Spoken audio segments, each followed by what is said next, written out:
Alrighty then, here we are. G'day, it's Saturday again. Yama, g'day, how is everybody? I kind of missed you all, so I thought I'd just do something intuitive and just throw it out there and see what happens today. Hey, so I've been really busy lately, that's why you haven't seen me. I've got a few things planned for the future and hopefully they all work out and you'll see more of me and in some different places.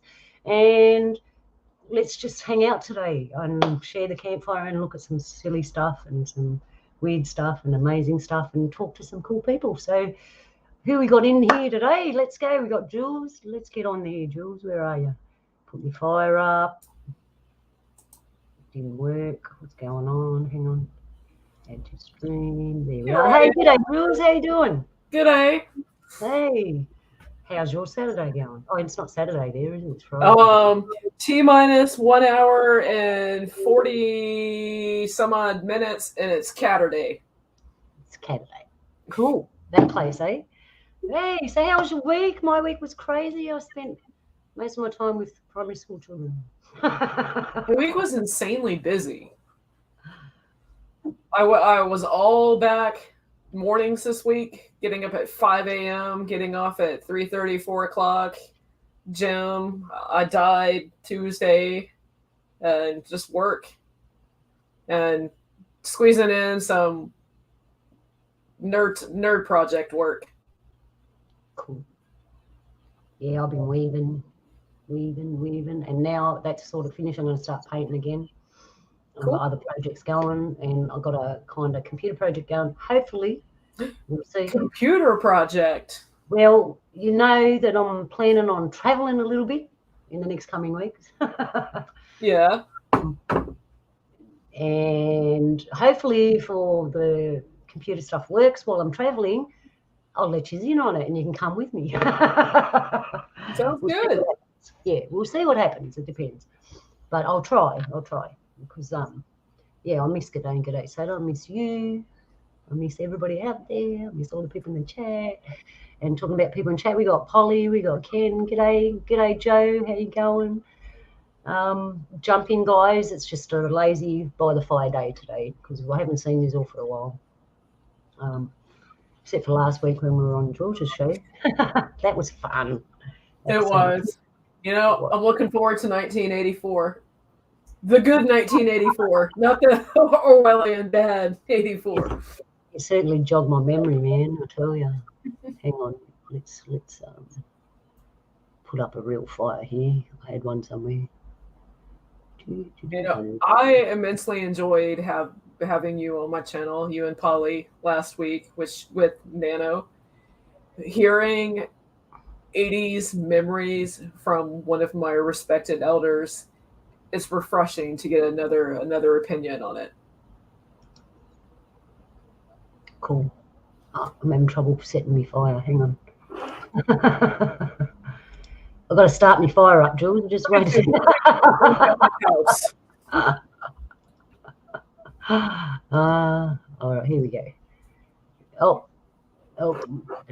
Yeah, and like you said this morning, if you say stuff and I'll get in trouble, I don't really care at this point. I haven't been on for a while. Where I'm going, they won't find me anyway. No. Oh, we got Connie. G'day, Connie. Love you. Big hug.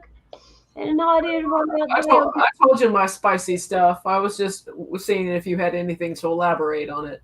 Spicy stuff. Oh, your project. Look, soon when Jules finishes her project, I'm gonna invite her on, and we're gonna get her to go through her project just roughly because it's quite in depth, and it's very interesting. Well, I think it's interesting. Anyway. I mean, I can give you guys a short summary. It's a spiritual walk. Sneak peek. Can we have a sneak peek, please, Jules? We can, but you have to get the snakes and you have to put a thing on it so they don't crawl out because I'm a girl and I am not very fond of snakes. I appreciate them and I know their role in society and nature and things how it work, but I like to keep a safe distance between me and them. It's all good. Yeah, so tell us a little bit about what you've been doing, Jules.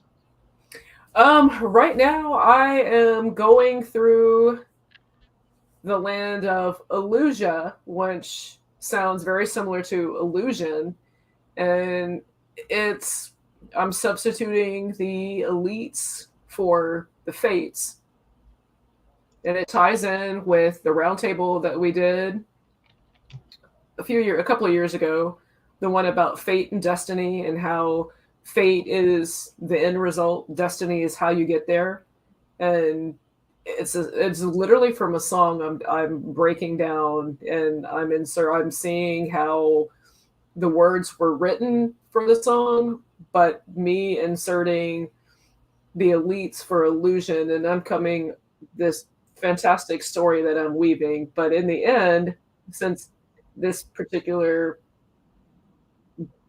part of the works actually involves tarot, I'm learning, okay, this is what this card means, and this is how it can help you on your journey when you see the good and evil, because the whole thing is about duality.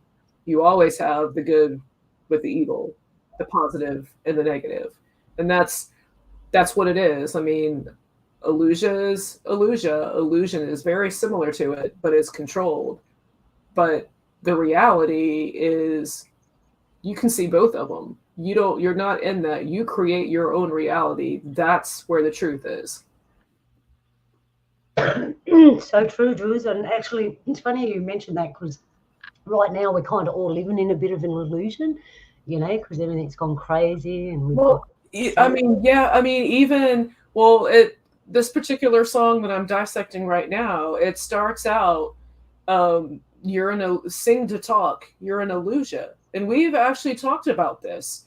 We have. Me, you, Polly, we've talked about frequency and vibration and how to raise it and how you can do it, and Polly's yeah. I invited him on, and if you want to come on and talk about this, Polly, jump in. Because we have had this discussion before, and I've always said in the old days, and especially our native language, when you say it properly and it all rolls into one, and it's like singing, man. Like we're supposed to naturally sing our words. And when someone's in a really good mood, they turn up and they're literally, you can hear their words singing out of their mouth, like, and you go, wow, this person's buzzing today. You know what I mean? Yeah. That's the vibration we should be on. Oh, someone's coming. Here we are. Can we get him in? He's gonna be able to plug in. Hey, buddy, how you doing, my brother? You need a soundboard so I can go ding dong. Oh, the bell's ringing. Someone's coming. I'll work on that. Hey, Polly, good to see you. Hello.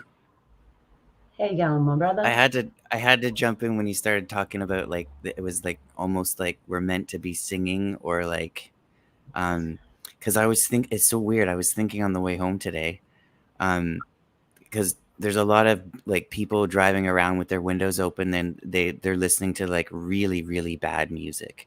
Like it's almost so bad that it's hard to even quantify it as a form of music. And I'm thinking to myself, music is probably going to not exist at some point. Like we're going to forget how to actually make real music at some point, like hundreds of years from now. I don't know. So no one's going to know how to play the violin, and we won't be able to say you'll live to play the violin anymore because no one will know what a violin is. I'm going to spin you out. Hang on. I'll be the chick at the red light with the window down singing. I'll crank it up. We were with the auto tune. It wasn't a rock. And you're right. And making an instrument is harder than playing it. That's true. There's a lot of math and stuff that's involved with most instruments. If you don't get the math right, it doesn't sound good. True. And look what I got. Oh, nice. Luna, can you play Rock Lobster for us, please? Right, I've got a bigger one too. Actually, I cleaned them yesterday to give to my niece. She's just had little kids and These are for the little. These are little ones. But talking about violins, look at that. Yeah, Try play us a making tune. that, right? Yeah. And then try playing it because I got the bay there, so I'm not very good at it. I tried. Anyway, It's you're right, difficult. Paul. If we lose that technology, musical technology, it's going to be a sad place. The only thing we'll have left is a song inside ourselves and clapsticks. And Yeah, maybe that's but they're even trying to take that away too, because people don't know how to sing anymore. They just use auto tune, and oh, it the makes their voice computer. like the perfect Yeah. pitch, right? And it sounds all Yeah. robotic. Like to me, it sticks out like a sore thumb. I can hear it right away. I can. So, Polly, since I've got you on here, I have to pick your brain with a musical thought that I have. You just brought up something that occurred to me tonight, and it's happened numerous times. Like AI going back and remastering, redoing old 80s songs. Like I'm noticing one band in particular that doesn't sound the same. Words are the same, same band, same song, but hearing it again a couple of times, it doesn't sound like the original version.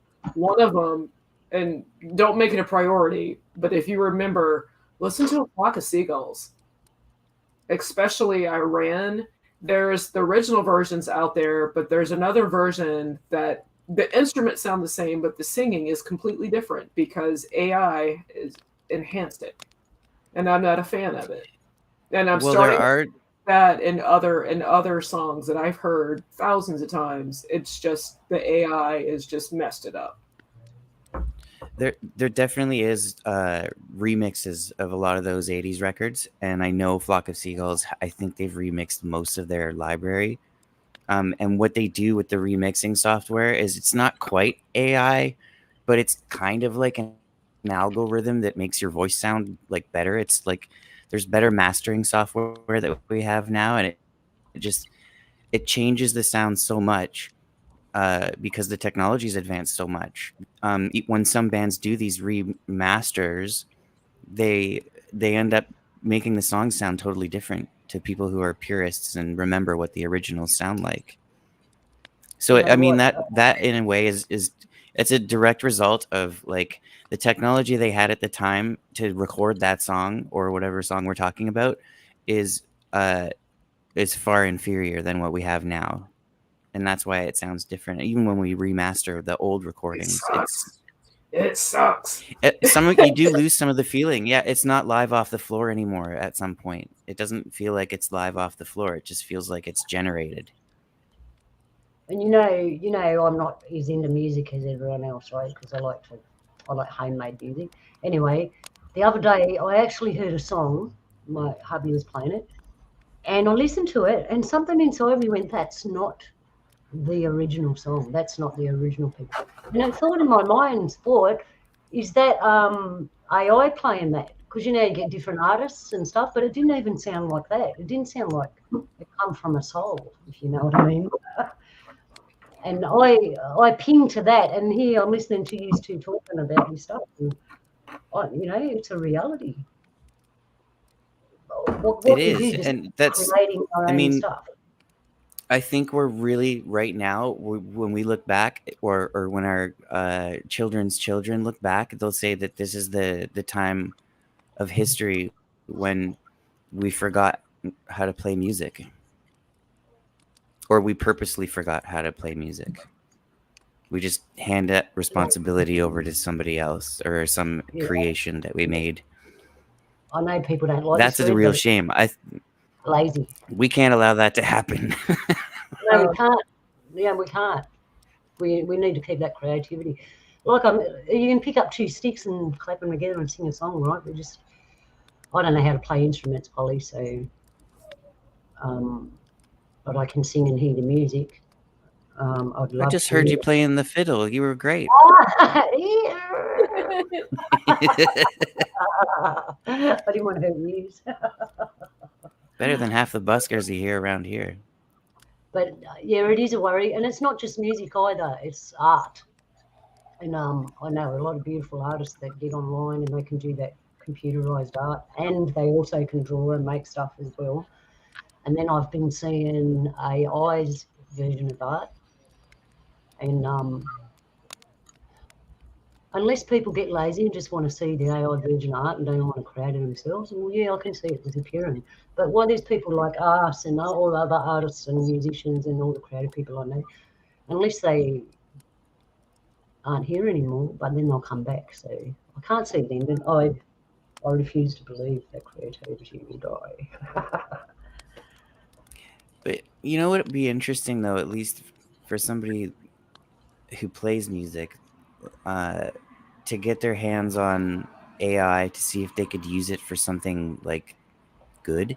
Like maybe, let's say, I don't know, a horrible accident, I lose one of my fingers. And now I can't play guitar as well as I could before. But I know how to tell AI how to play guitar. And like, you know, like someone who didn't know how to play guitar wouldn't be able to tell AI how to play guitar like I could. So it might still be a useful tool for somebody like me. And with art, I think there's going to be some artists that actually use AI for really, really cool art that like the artists themselves will admit they wouldn't be able to achieve on their own. But it's still in their head before it gets into the AI's programming, right? So like it's And there's you're still exactly right. there's still an umbilical cord there to the human soul somewhere. It's just we're just gonna have to learn how to appreciate it differently, I guess. As a non, I don't want to say creative, because I think we're all creative. We all have our certain areas that we excel in.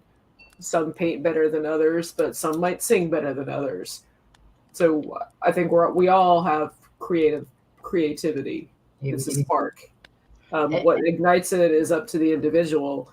But as Polly was saying, with the AI, as someone who not very good drawing, pen, pencil, paper, watercolor, anything like that, I can't do it. I wasn't skilled there. But I am looking forward to maximizing with AI. Because I have thousands of thoughts in my head. And if AI can do it, then let it be done. Okay, I have to say I have seen Jules be creative, and she might not be able to draw things, but she can colour in a most beautiful way. And I've seen her make stuff and put colour into it, and like yeah. So Jules, I color. I make my own labels. There's no label on creative. There's no way to say. Oh, yeah, no, nothing left in the jar. It's all gone. Yeah, great things. And like if an artist sits down and creates a picture online with the mouse and all that, that is still the artist being creative, even though it's on computer, right? That's still art. It's when a non-living being creates art that is not the art that we know. It's artificial art from an artificial source. Who knows? Who knows what the future's going to bring? Like nature's art. Nature's the most beautiful art I've ever seen. Like I went to what's the place called? It's the aquatic centre. You know where they keep sharks and all that. And I got up close to a penguin and I cried because it was the most beautiful thing I've ever seen. I said to Creator, Creator's the most creative being I know. To create something so beautiful like that. And unless they want to That's kind of like what AI can do. AI won't make me cry unless it beats me. So we'll just jump right in and ask this question. Is there more than one AI?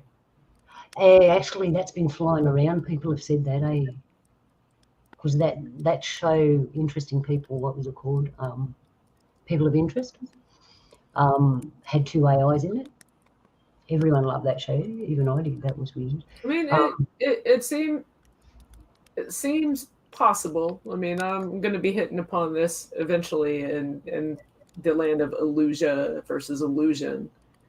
I mean, I see it right now. I mean, with social media, you have it scrapes your data, collects your information, shares it, somebody buys it, so it's there. These ads are targeted at you with things that you will likely look into or purchase for you. And then when you go on, because now it knows your shopping habits, your trending, what you follow, what you watch, what you search, everything you do is there. So it gets in these other places like Facebook, Twitter, all these other places where it knows your personal algorithm, where it's going to target everything specifically for you and like-minded individuals. So you never see the other side. Like you'll never see what the other political opponents are thinking because everything that you see is geared towards you. It keeps you in that perpetual, that's not reality, that's not happening. No, that can't be. You never see it because you're fully censored and you're meant to never see it. Okay. I get what he means, like putting a mirror in front of you. That kind of drives that hate. That the ultimate end of my works is got to get over that. Got to come over the hatred, and the AI is one of the biggest things that contribute to the hate in society today. Wait, hang on a minute. Let's or, assume, or at least that's my thoughts. Let's assume that that there is more than one AI, because you've got to assume that most of the major superpower countries in the world are working on their own version of AI, right?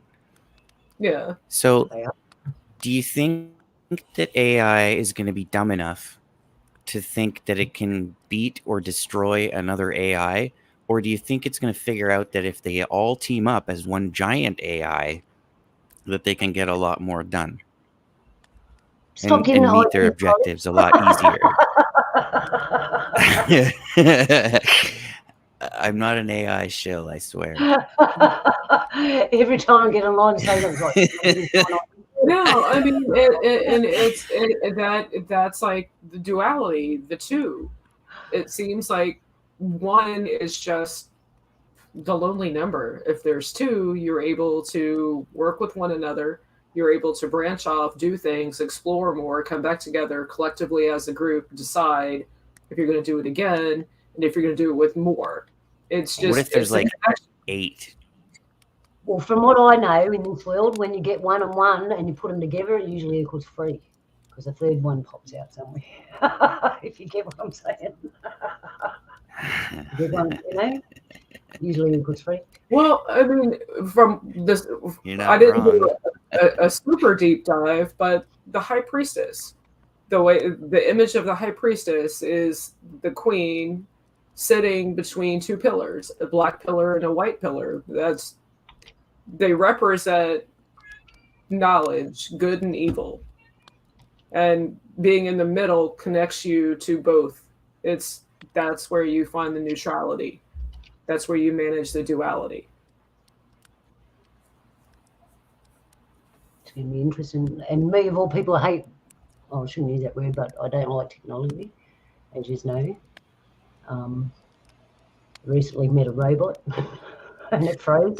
It was only a waiter robot, but it froze. So I'd like to meet another one to see what I can do. It's going to be interesting. You know that in Australia soon, we're going to be like highly, what do they call it, edited. Everything we say do. It's probably already happening now. It's probably been happening, but they reckon it's going to get worse. Maybe not. We'll see what happens. Our internet's being censored. They just passed a bill. I think it's called Bill C-11. I think it's 11. Anyways, it basically says the government can control what Canadians see on the internet now. Yeah, we can We tell. didn't vote for it. We didn't vote for it. They just passed the bill. They just do it. Yeah. Man, I'd love to be in a position where I can just make decisions for them. Maybe we should turn it all around and make decisions for them. You're not eating breakfast this morning. You get $50 a week and that's it. Wouldn't we have fun? Don't be surprised if it gets to that at some point. Maybe not $50 a week. Maybe I've heard about this.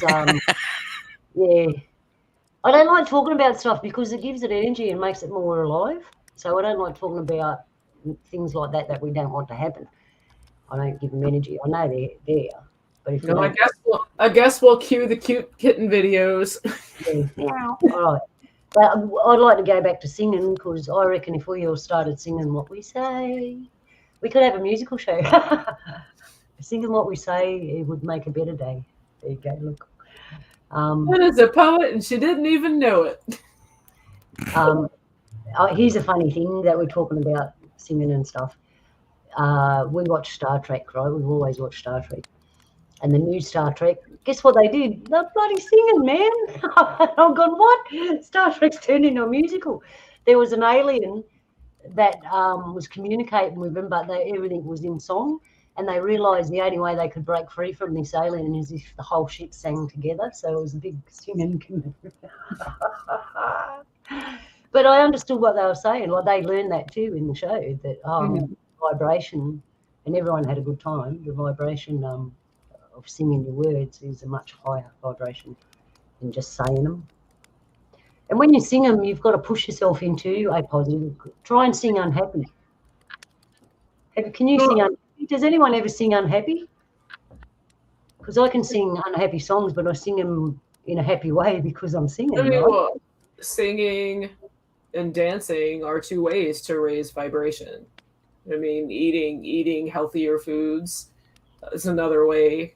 Connecting with nature, there are several things that you can do. I mean, surround yourself with the right people. Positivity. That raises vibration.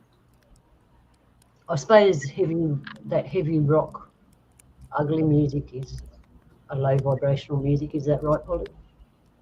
That music you're talking about, because we have people drive past here, they got their windows down, they're playing music in their car. The vibration vibrates our walls because they've got woofers in the car, like boom, boom, boom. And it's not always pleasant. Well, I mean, if they say singing raises a vibration, I guess if you're playing low vibrational music, you're somewhat vibrating, but what you're projecting isn't happy. Yeah. In my opinion. Yeah.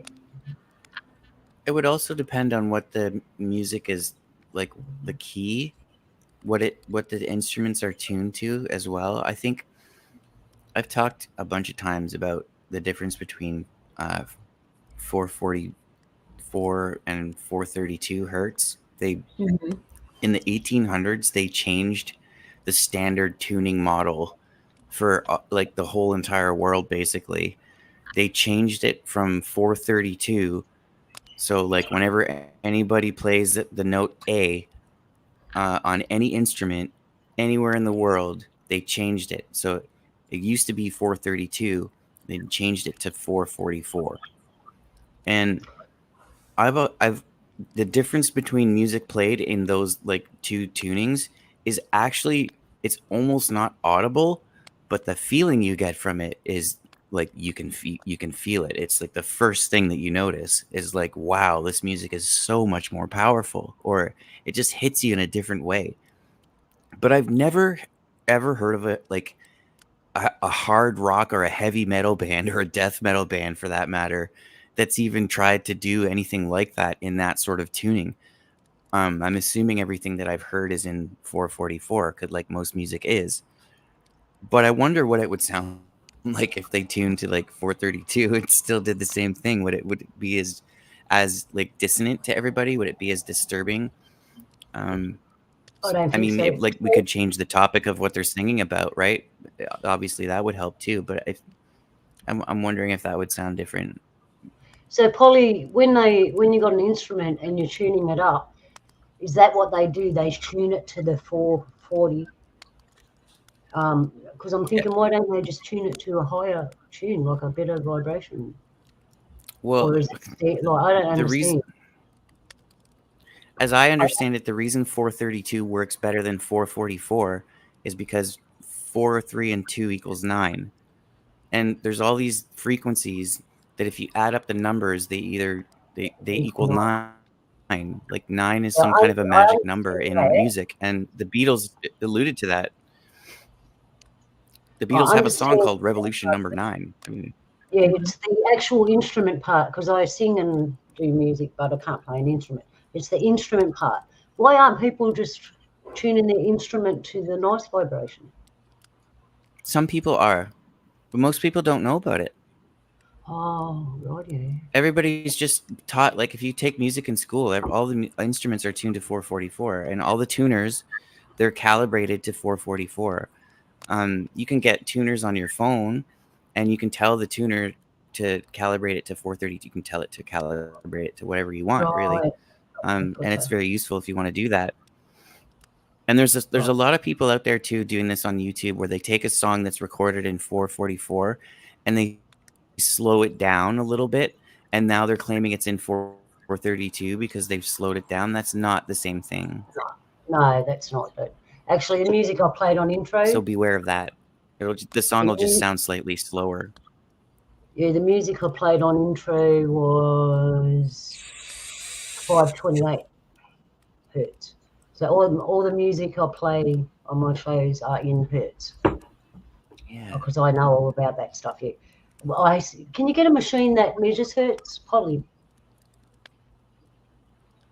Yeah, I think that's what tuners do. I think that's all they're measuring. Right.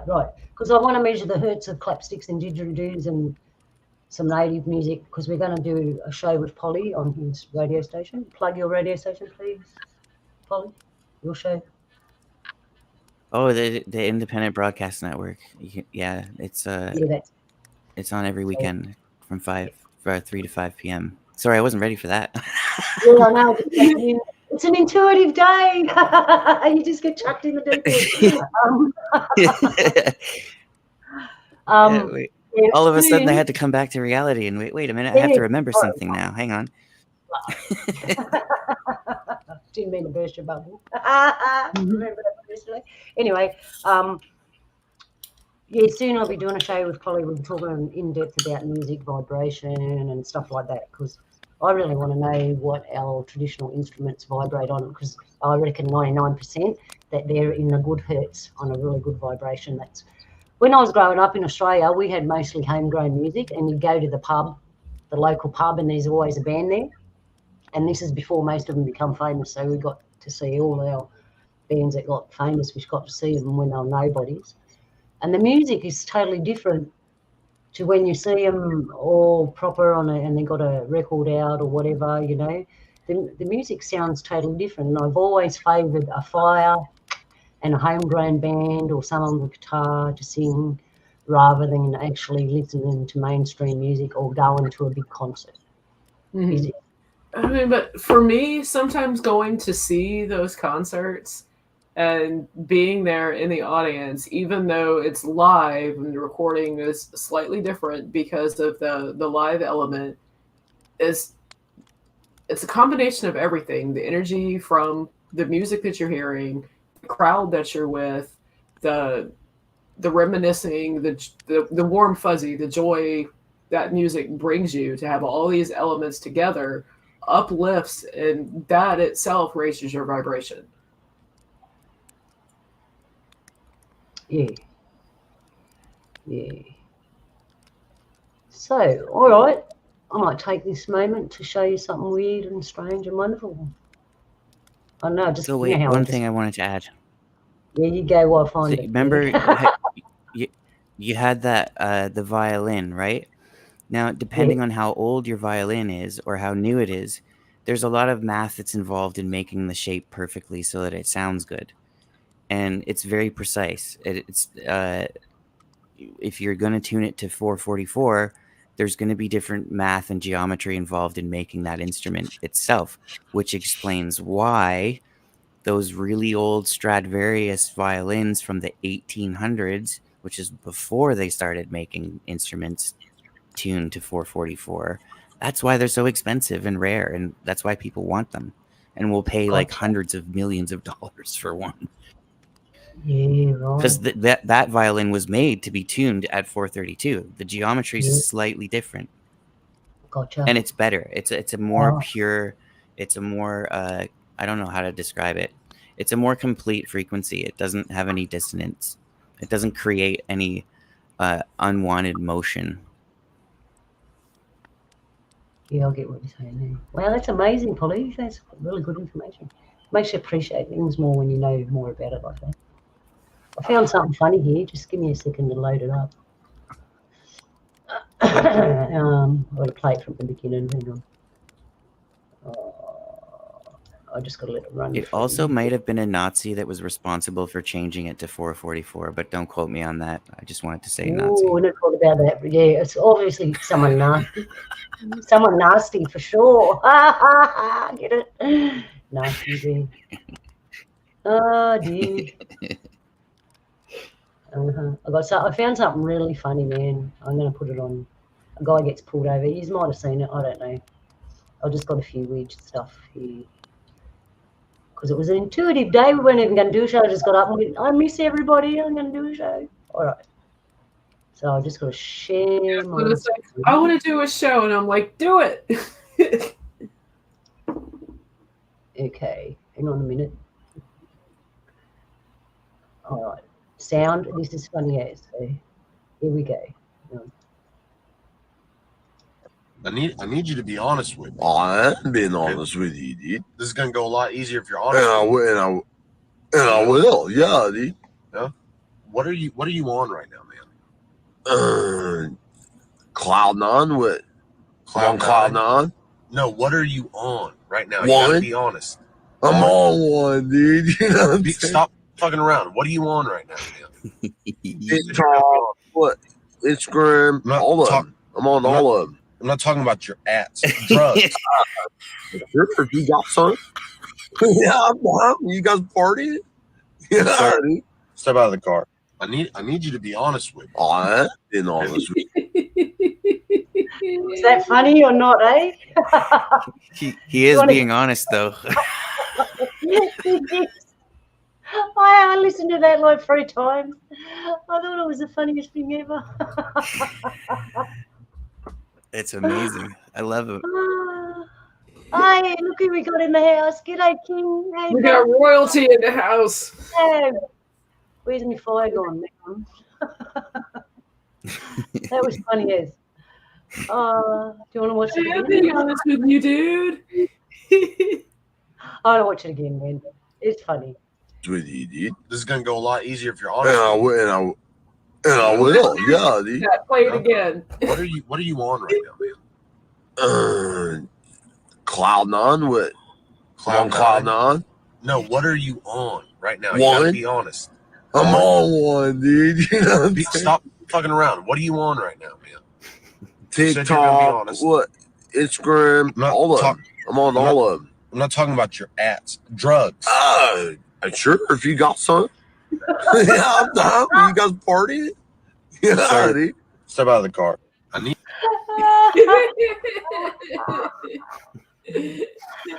Oh, shit. I like that guy. Anyway, I found that. I found that a couple of weeks ago. And because I haven't been on, I've still been finding stuff to put on, so I haven't forgot you all. All right, so there's a nice opening to a new subject.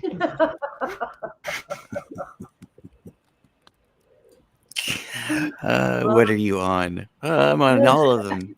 I'm on one, man. That's the best answer. Yeah, that's when I fell on the floor when you started going TikTok and Instagram. Oh man, hang on, my door's open. But I mean, even if he'd answered just a list of drugs, even that still would have been funny. True. Just list off all the pharmaceuticals that everyone's taken. Just list them all off. Yeah, I'm on all of them. If I was that cop, I wouldn't have been able to keep a straight face. Yeah. I'm surprised he did a good job of keeping a straight face. He did. I would have walked away and said, hang on, I'll be back in a second. And I'd have to go and then try and be serious. I mean, if the cop must have not had a sense of humor at all.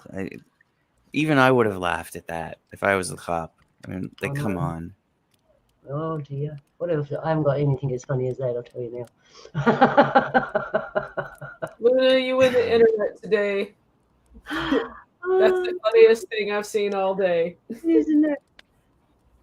What I got is real strange, weird, and serious stuff now. I should have shown that last. No, it's good to switch it up. Keep people on their emotional seesaws. Lisa, can we have some more? All right, we'll talk for a while and then I'll show you something else because that was funny, Ben. I don't want to spoil the funniness. All right, so who we got in the chat room here that's joined us? Let's have a look. CJ Williams, how you going, my brother? I hope, and if I get your agenda wrong or whatever, I'm really sorry, but you know. And we got Jules, that crazy lady, and Polly, man. John Palmer, g'day, John. How you doing? Welcome, King Sweet. How you going, my brother? We got Grub in here somewhere. And we got Ken, g'day, mate. How you doing, Ken? I did drop the link in the beginning of the show if anyone wants to drop in, by the way. Who else we got? Connie was there. Yep, we got a few. Grub O'Neill. What do you got? Hey, welcome to our intuitive silly show. All right. So, what are we going to talk about now? Laughter. Laughter is actually a high vibrational thing. But laughter, I read something the other day about laughter. It can be used as a distraction by a nasty person. After Ken. That was disturbing. Now I'm not gonna laugh. No, you're not going to There's laugh. there's an actual school in somewhere in Asia. I want to say Japan, but I might be wrong because it might be like South Korea or something like that. Yep. Where it's like laughing lessons. Oh, I've seen that. And smiling lessons, because people are so used to wearing masks, I guess they've forgotten how to smile. Or so there's like literal classes for learning how to laugh and smile again. I think that's hilarious. Yeah, I don't know why, but stand in a circle. One person's laughing is contagious. One person laughs, they all start laughing. Certain kinds are, yeah. Yeah, and then you watch them and they're in the circle and they're laughing, man. You can see they're laughing escalate as it reaches high vibrations, and they get right into it, and it comes right from the belly. Yeah. All right. I'll tell you what I got here. I got draconian reptilian shown by the Vatican. That's interesting. I'll show you that. Bring it. All right. Sounds like it's Wet Street. Hang on a minute. What have I done? Hang on a minute. Oh, how do I get out of that? Yeah, there's a bit of yarning on it. What have I done here? Let's take it back a bit. Oh, right, there we are. All right, share this tab instead. Check this out. I'll make it big. There's a bit of yarning. Oh, I think I've got the mute. Yeah. All right, just watch. So here they are, walking along. And look at the dude in the red jacket. And the red, yeah, see, he's pointing it out there. Oh, hang on, he'll go back to it. This is a bad clip, but it was just that bit. There he is. See that dude at the back there? In the red clothes? He's got a crocodile head. Can you see that? Mm-hmm. You can? Okay, if you had a crocodile head, why would you wear a red coat when everybody else is wearing a white one? Yeah, I know. Wouldn't you want to be more like... I mean, I guess he just gave up. He's like, well, I got a crocodile head, so I might as well just wear this red thing. You just get that there a little bit. You see him walking. I don't know what this guy's doing because he talks about it, the guy on this channel. So he's pointing it out. Come on, there they go. No one's paying attention. It's all normal. Looks like Jar Jar Binks, kind of, but out of focus. Yeah, hey. All right. Why isn't it? Oh, he's yarning. I don't know. It could be somebody with their head down or something like that. I don't know. It doesn't look right. Yeah, it don't look right. That's what. That's. Yeah, I'm sure that red robe means something. I know Red Rober. It's to distinguish something between all the others. Like, I don't know. I mean, but it seems out of place. It is. I shouldn't be saying this, but I went out last week. I'll try not to say it to you. I went out last week, and the place I went to, I walked in and saw the pictures on the wall, and I went, oh, I forgot to wear my red shoes, and everyone started laughing. Not everyone, only the ones that knew what it was. It was a place like that, if you get what I'm saying. Yeah, and I forgot to wear my red shoes. And there were only 3 of us that laughed. And if you don't know what that means, go do your research. Red shoes in the Vatican. Is there any other footage of that? Because they all seem to be walking past the camera. Is there, like, do they just That's all let there the is. footage run? Yeah, that's what I'm trying to find, Polly. Yeah. They let it run a little bit. I was more interested in the pictures on the wall behind all this. They were more interesting. Oh, the inside the Vatican is a creepy place. I've never been, but I've seen pictures. Yeah. The horrible stuff that they've got that place decorated with. Weird stuff, eh? And I thought I was weird, but that's weird for me, so it must be really weird. Yeah, all it is you see them walk through, go through that door, and that's it. It was some sort of news clip or something, and they decided to make us privy to this fella. It looks straight out of Alice in Wonderland. Yeah, right. Those hats. I just can't get past the hats. Aren't they for fish, the fish heads? Or was it for the elongated people? So we didn't know they had a head like that. I think Fish it's heads. both. Roly-poly fish sorry, heads. Ken. Here I am yarning me head off, and me mate's in the... How you going, Ken? Hey, Buzz, g'day, Buzz. How you going? hi, Luna, hi, Jules, Polly. Yeah, what's up, Hey, Kenny? I thought I got nothing to do, might as well come on. Yeah, might as well. Totally intuitive day. It's kind of like a welcome back for all of Yeah. us. 'Cause I haven't been here. Yeah. God, we've had some beautiful weather, haven't we? I don't know about there. It's cold today, but Yeah, today's a little bit cold, but last 2 weeks have been gargantuous. oh, they have been beautiful. I loved it. I was like, I'm alive again. I've put my back out, but, you know, besides that. So you can see what we're checking out here, Ken. The crocodile. Yeah, the reptile in red. Right. Reptile in red. Yeah, that's a good one. Yeah. Why doesn't that surprise me? Because yeah, exactly. When none of us are surprised, right? We're all sitting here looking at it. No one's gone, oh my God, look at that. How shocking. No.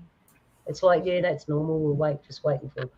So you can go and see the guy's channel. Well, no one's really shocked about the black guy in the front either, though. So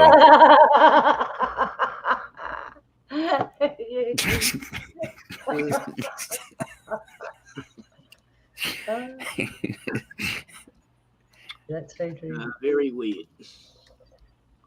Yeah, Reptiles showing up everywhere.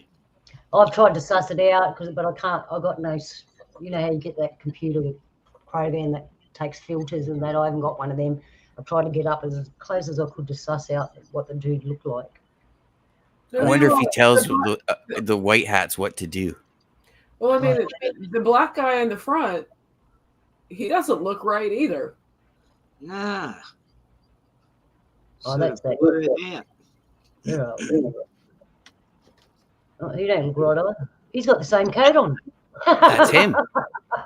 Wait, can you go back? Can you go back to the Pope with the the microphone?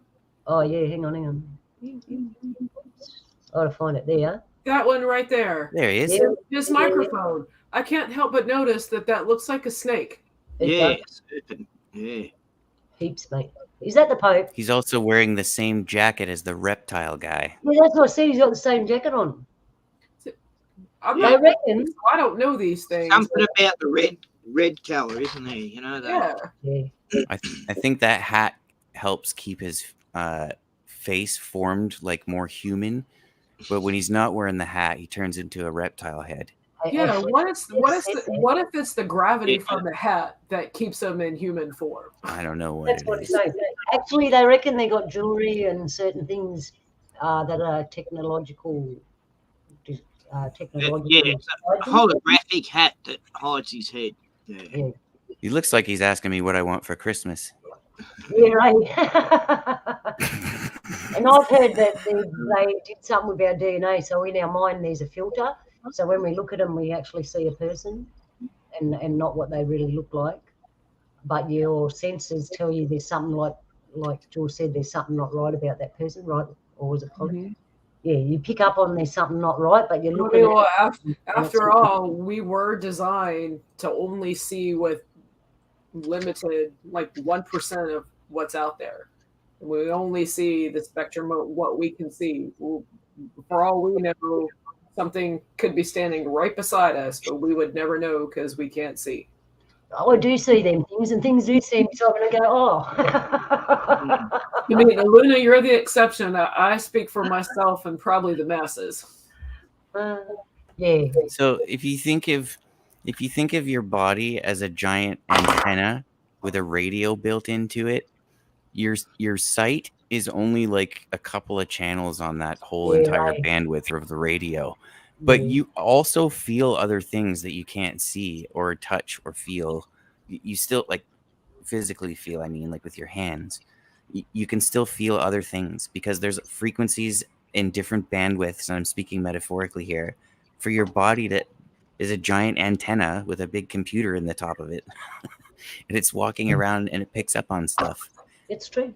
And some people can just look at somebody and be like, that person, I'm staying away from that person. Yep.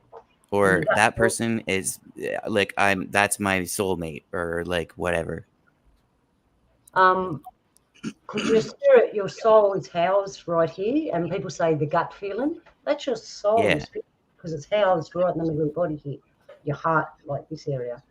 So when that goes ping and your head's saying something different, listen to this one, even if it's going to be put you in a weird situation. Your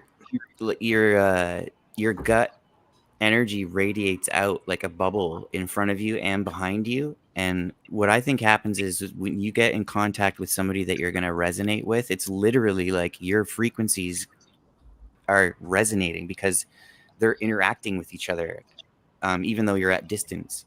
These frequencies that your body's generating, they have like a reach, like how your arms have a reach. And when two energies interact and they don't match up, that's when these people are picking up on, oh, I'm staying away from that person, or like, or I'm going to gravitate towards that person. Yeah, I get that aura.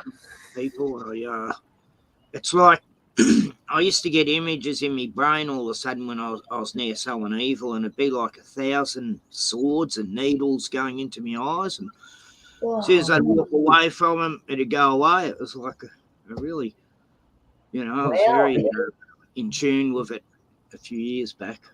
That's a really good radar system, like beep, beep, beep. And I was definitely... That sounds like allergies, Ken. They were possessed. These people were possessed, and they went on to do evil things. And you're allergic to possessed people. Wow.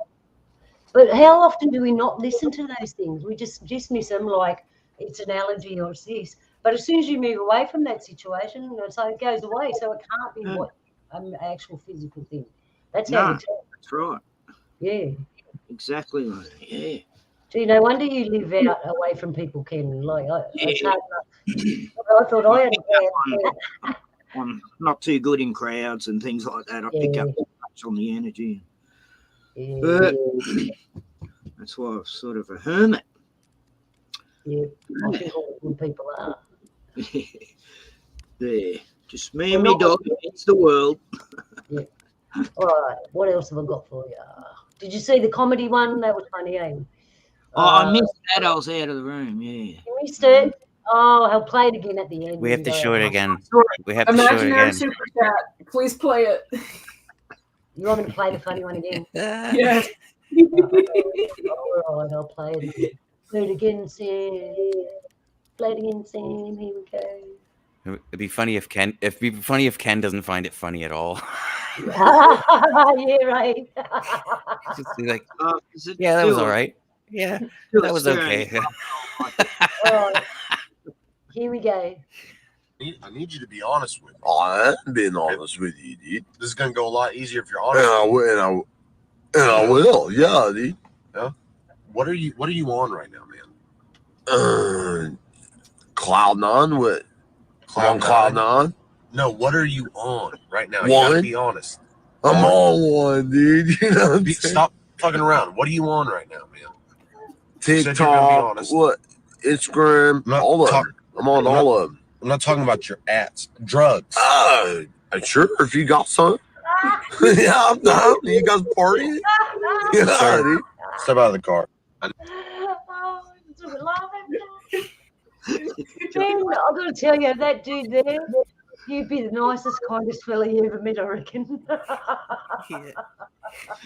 He's definitely got a sense of humor. He's probably a drummer in a band too. He's on a good frequency, eh? So what do you think of that, Ken? That was funny. Yes. That was funny, eh? Hey, I saw this. Now, there's a possibility that this is BS, right? Yeah. They do a lot of this. Not the joke. What I'm going to show you next is a possibility that it's BS. I want you to check it out. I don't know how to make it bigger. So I'm going to put it on.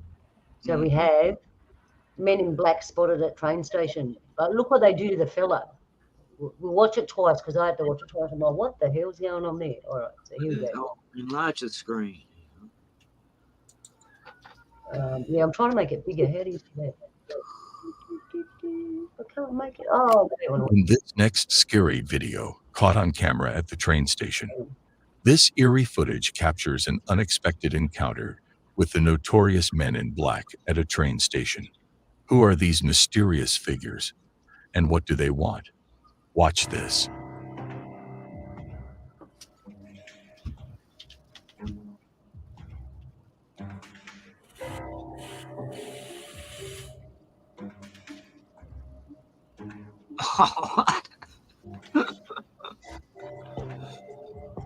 Oh my God.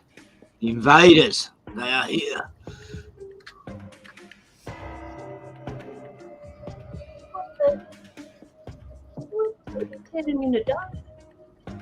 I thought it was just an adverse reaction, but vaporizing. Yeah. In this next scary video caught on camera at the train station, this eerie footage captures an unexpected encounter with the notorious men in black at a train station. Who are these mysterious figures, and what do they want? Watch this.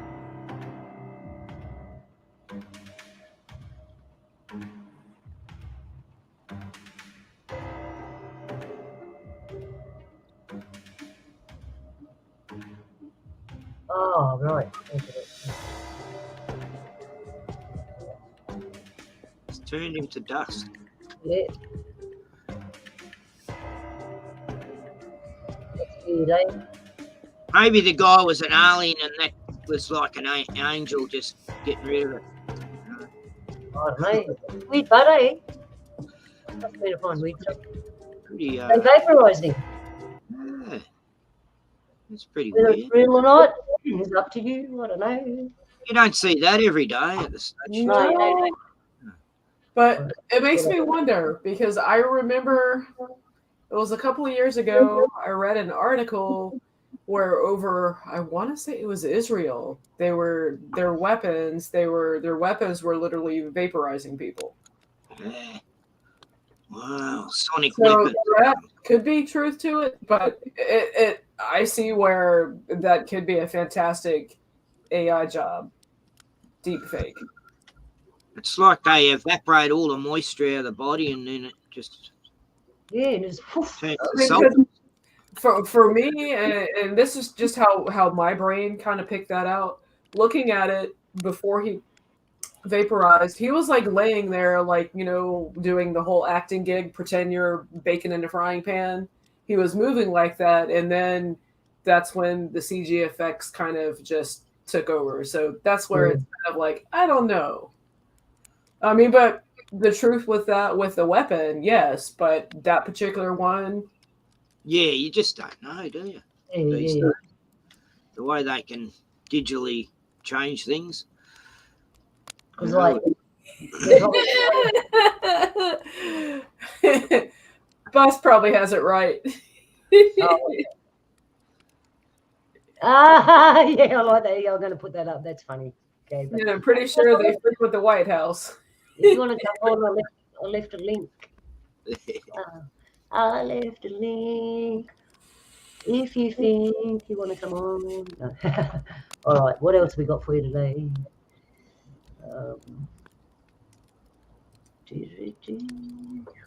I'm just going to get a cup of tea. Yeah, you do that. Yeah, and I need to, Jill, stay tuned. We'll be back in 2 minutes.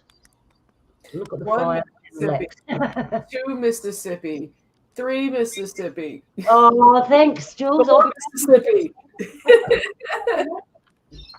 Hang on, I'll just put my sound off so the cat's here.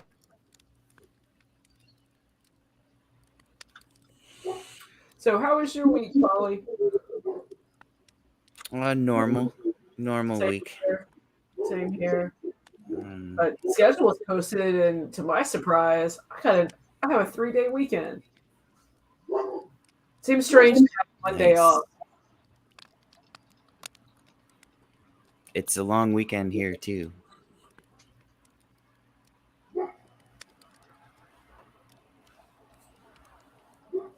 You got anything going on tomorrow on IBN?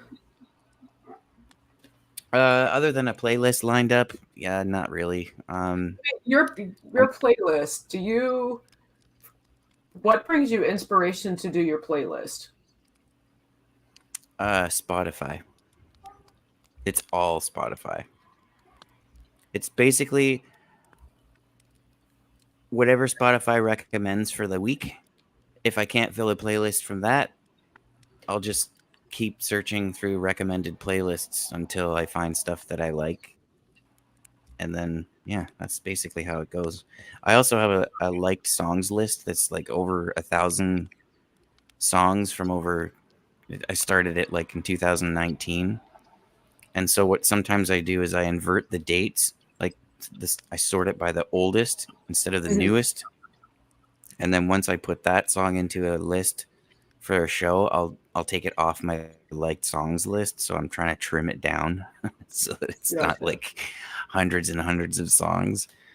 Because despite what people think, there's a lot of new music.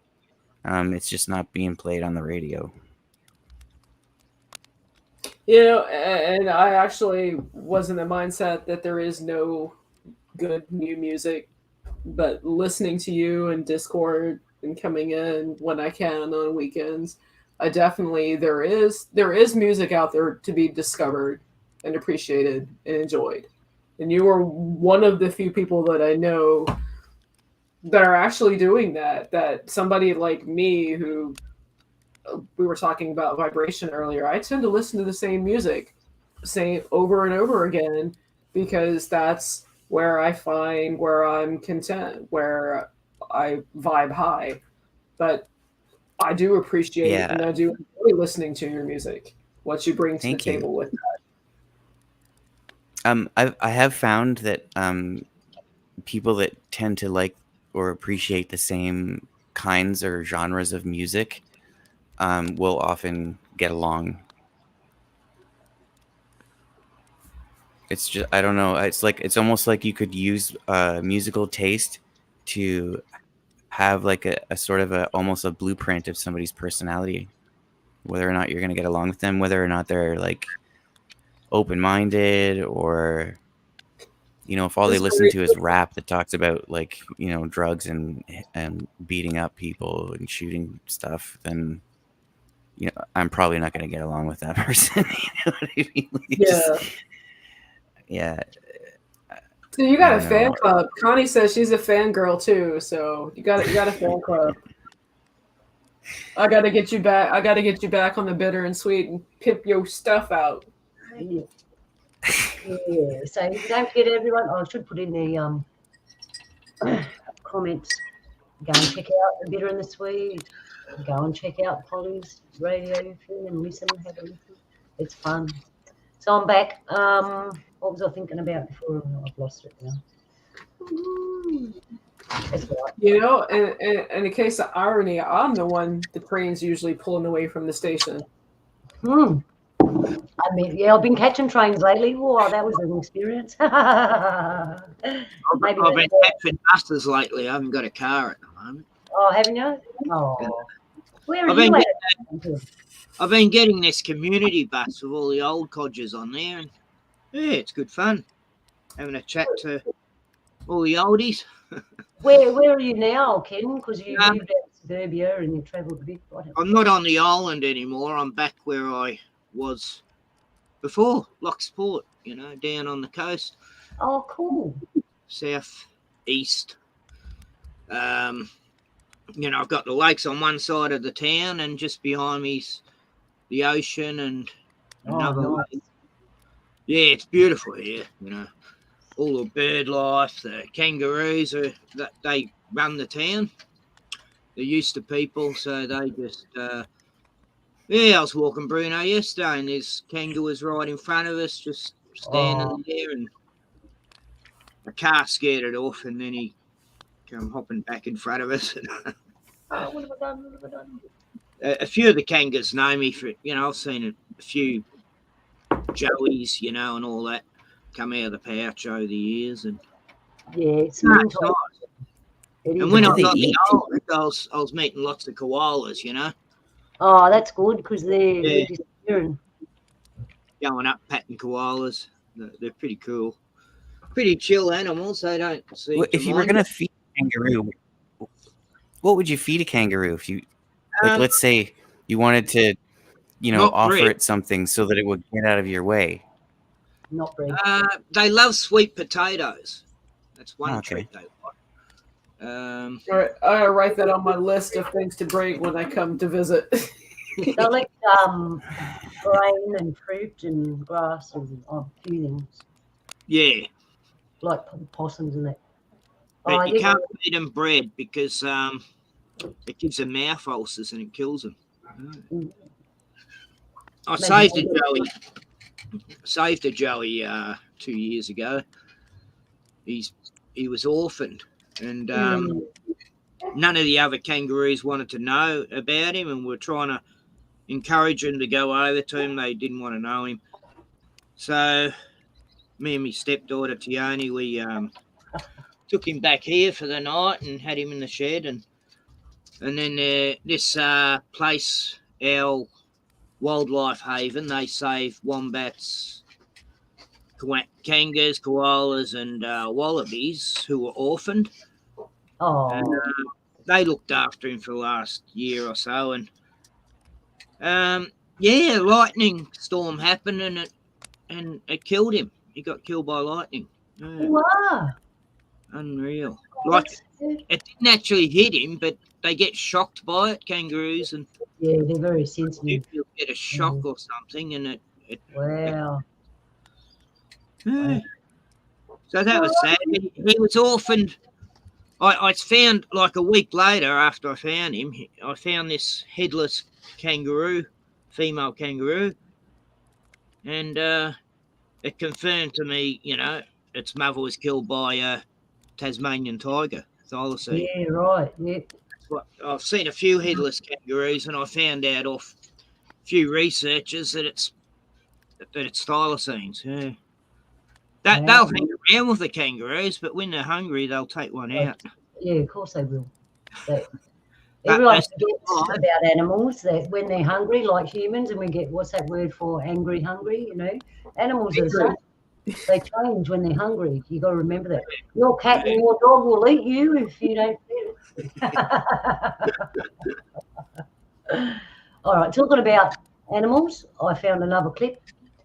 Now, before I show you this, if anyone's watched any of my shows in the past, and I've showed you those pictures from old books about the strange animals and all that, and I think I did sea creatures, I'm not sure, but they used to be these really weird sea creatures. They were like giant weird fish, and they shoot water out of different spouts. They were like whales, like huge like whales, but they didn't just have one spout. They had spouts all over. They had more than one eye. They had these like whisker things coming off them, And if you go back and look at old illustrations like hundreds of years ago, those old books and sketches what I put up, you will see. I should have framed some up, but I was unprepared today, right? So I can't wait to see this because your description reminds me of the old 70s toy that you would hook up to the sprinkler. And have a crazy looking thing in the center. So you've got to watch closely, and we'll play it twice because I had to watch it a few times to figure out what the hell am I looking at. And then I realised what it was. All right. So these guys are in Antarctica. I'm going to play it. And they're just going along in their boat. And what happens, what the actions behind the people, right? You know, look in the background. And it's not an iceberg because you see the water spouting out. That's when I realised what it was. All right. Here we go, people. I'm going to play it more than once too for you, so. And I'll make it big. Trying to make it as big as I can. Here we go. And brace yourself for a truly extraordinary encounter. As the camera captures the vast expanse of the Antarctic landscape, the tranquil silence is shattered by a spine-chilling presence rising from the frigid waters.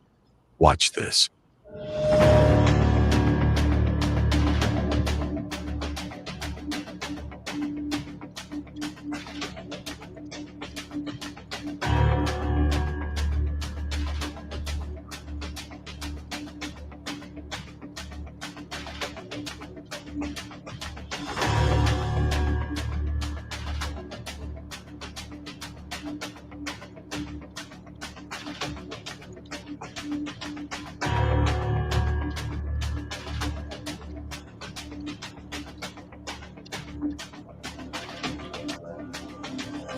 Captivating video.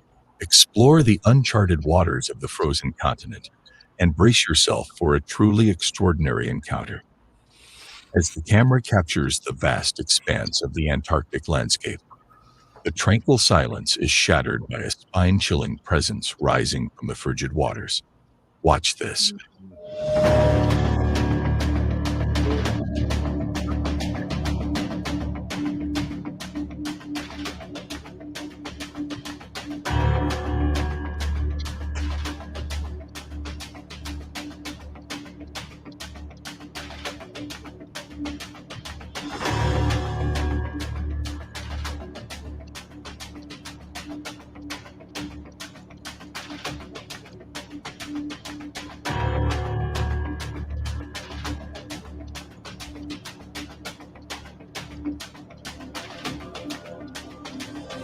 Captivating video.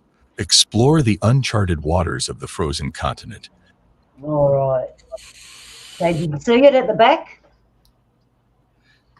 Yeah, when's this from? I don't know. I just found it. And go and watch Nightmare Junkie. That's who it's from. Here's some interesting stuff. So where the arrow pointed, you can see it's rising up. And I thought, oh, it might have been just a swell. But when you see the actual ice has fallen off it as it's rising, and then it starts to spurt water out. Yeah, very interesting. But I knew how, let's say, I don't know, 10, 15 years ago, I was down by the ocean and I got a message from the ocean, and the ocean was saying all the big creatures from the deep are coming. Because the food, we ate so much food from our part, that everything's moved forward, so they have to come out from the deep to eat their food, which gives them contact to us. And when I saw that, I thought, oh no, they are. That could be the Meg too, for all we know.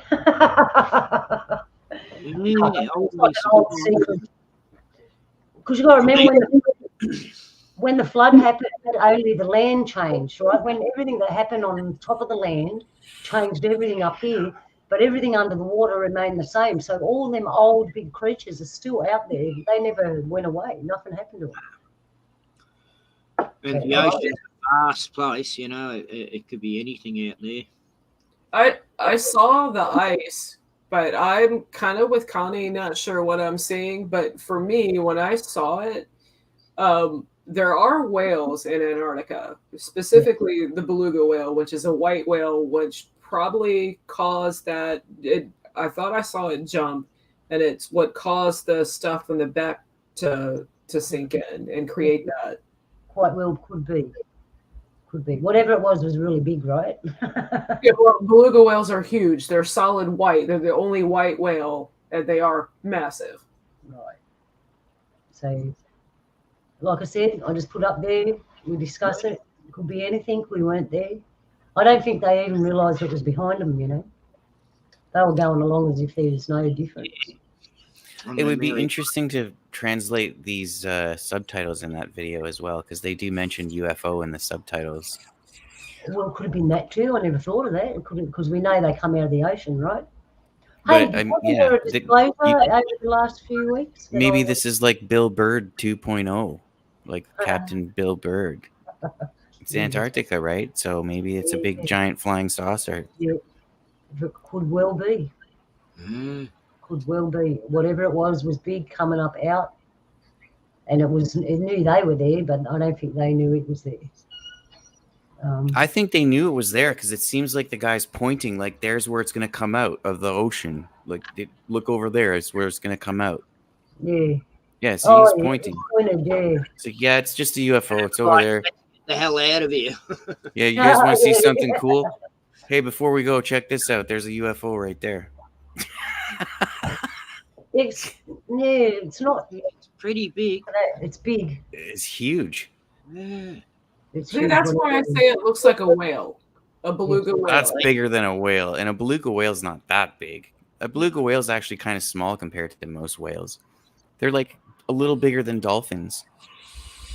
That's bigger than any whale I've ever seen. That's like, I mean, the only thing that would explain that naturally to me is if somehow a piece of ice broke off of something that was under the water and it wanted to float. That's, I mean, it's huge. I know. What do you think? People in the chat room, what it is? Is it a UFO? Is it an actual sea creature? An old one? A modern day one? What do you think? Because they're really close to that wall, right? Like you can see the ice wall in the background. Yeah. If that wall is like under the water and there's like maybe a piece that's broken off somewhere and it decides it wants to float, but it's like a piece the size of a small island, because that thing's huge. And it's weird because the way it comes up and the water falls off and then more water comes out of it. Right. That's what made me think it might have been a spout, like a blow spout. Could be CGI. I don't know what CGI is capable of, like, especially with all this. Bloody AI spoils everything. It kind of does now, yeah. To be honest, it's a little bit like, oh, come on. Used to know what was real once, but now we don't. They can fake everything. You know, like some of these images of people that AI created, you'd swear it was a real person, you know. Yeah, I went to watch a movie the other day, and it was an AI-generated movie. I watched it for like 5 minutes, and I'm thinking, hang on a minute, there's something wrong with this movie. And then me too. Yeah, I just turned it off. I didn't want to watch it. At least you caught it. I think it was Resident Evil, and then a few minutes later, I go, yeah, I'm forgetting. That's right. You're Aussie. We get the same shows. Many shows, but we get them. Yeah, so that's something interesting, I thought. The creatures from the deep. What's going on? We'll all find out what's going on. You know what kind of bothers me about all these we still don't have really good footage yet, and it seems like I want to know what happened after that little short clip. Like, is it like what did they do? They just turn off all the cameras and say, "Let's get the hell out of here and not film anymore." Like, we got enough footage, guys. Let's go. Probably. So it makes you wonder when you only see short clips like this, like if it is human generated sort of special effects or whatever you want to call it, CGI or even AI generated, it takes somebody a certain amount of time to be able to do that and put it into a video and then post it up, right? So maybe that's why all these videos are so short. Yeah, you're right. Because they don't want to spend the time to make a full length, 45-minute video of CGI because we would ruin their computer. Well, they got eaten. They might have got eaten. Yeah, and the shorts on YouTube are creators who are monetized, and YouTube has told them that by creating shorts, they get their channel out. And that's all that is. It's clickbait. Yeah, actually, that's another thing. I was looking at something this morning, and the little picture they had up looked really interesting. I just scanned through the show, and I'm like, I'm sick of these people putting things up that have nothing to do with the actual show, and it sucks you in. Yeah, be honest and truthful, people. Come on. I don't tell you we're going to have a laugh and we sit here and be serious. I don't even put it in just in case we don't. Nope, and I've told you whenever I set up my streams, they're labeled as comedy. All right, what else have we got? Anything we want to talk about before we move on to something else? Not that I can think of. What else you got in your grab bag tonight? This knowledge was hidden for thousands of years. I don't know. Let's see what this one is. Hang on, oh, yeah, I know what this one is. Now, I found this little clip. It's of different aliens, right? The others. But there's one in particular, and when you see it, I want you to have a look. Now, does everyone remember that time Obama had a big do, and there were two aliens in the audience? One was a security guard, they reckon, and his head was smooth. And the other guy was a little short dude, and when he smiled, he had, like, really sharp teeth. Do you remember that? Have you seen that? I didn't follow news or politics. Oh, I should have found that. I was just too lazy. I should have went. What I wanted to do, there's two clips that I saw. So that was one of them where they're doing Obama's thing, and then there's this little dude and he smiles, and he's not human, right? You can tell. That was one. You remember that, Ken? Yeah. Yeah, right. Looks like a shapeshifter. Yeah, you'll see the little alien, and I reckon that's him in a human suit. The other one is, I was looking through stuff the other day. I don't know if I saved it. I probably didn't. And they reckon they had an alien on a table and it was dead, right? And I'm looking at it thinking, oh, it's a special effects thing. Anyway, the alien's head's fallen off the table as an aquatic alien. And when they went round to the head, I looked at it and I thought, shit, that looks so real. And then I saw this, and the aquatic whale is the same thing. It was probably real. Anyway, I'll show you this clip. See what you think. Here we go. I'll make it up large. But the ancient Indian culture was the first culture to describe extraterrestrial beings and their interactions with humans. Shockingly, the ancient Hindu scriptures known as Vedas and Puranas have detailed records of multiple extraterrestrial races and their interactions with humans.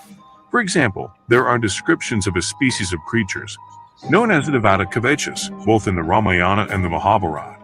These beings were about 30 million in numbers, and they resided under the oceans of our planet, but they had advanced flying saucers, and they could come to the surface as well.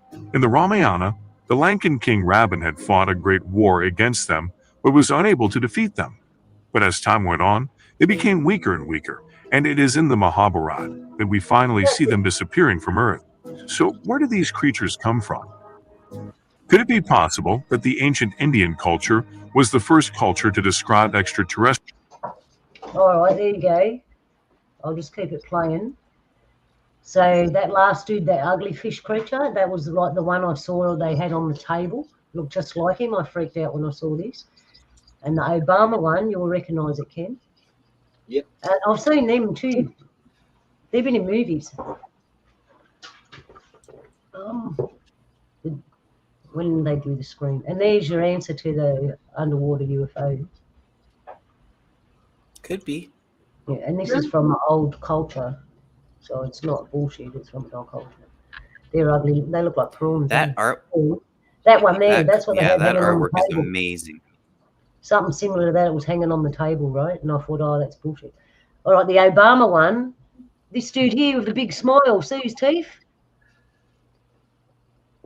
The big smile, because the Obama one, he looked human, but when he smiled, he had that same exact smile, man, and everyone knew he wasn't human, right? And when I saw that, I thought, that's what he looked like. That's what he probably really looks like. Look like a reptile. No ears. They're all reptiles, Ken. All of them. They Live was a documentary, yeah. Yes, it was. One of the best documentaries ever. Yeah, I love that film. I watch it every year. They look like prawns, eh? Prawns. That's That's what a they had prawn. in that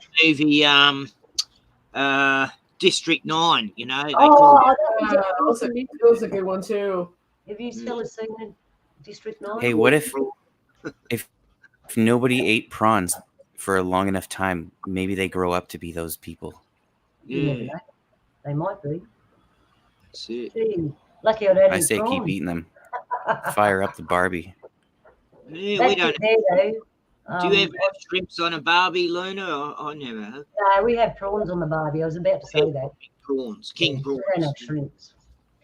We have prawns. We don't even call them shrimps here. We've got crayfish, lobsters and prawns. Lobster. Yeah. And that's it, because he looks like a prawn. But yeah, that's bummed me out when I saw these sketches and I saw these clips of so-called aliens, and I didn't know if they were real. And then I saw this and went, oh, it's like our culture.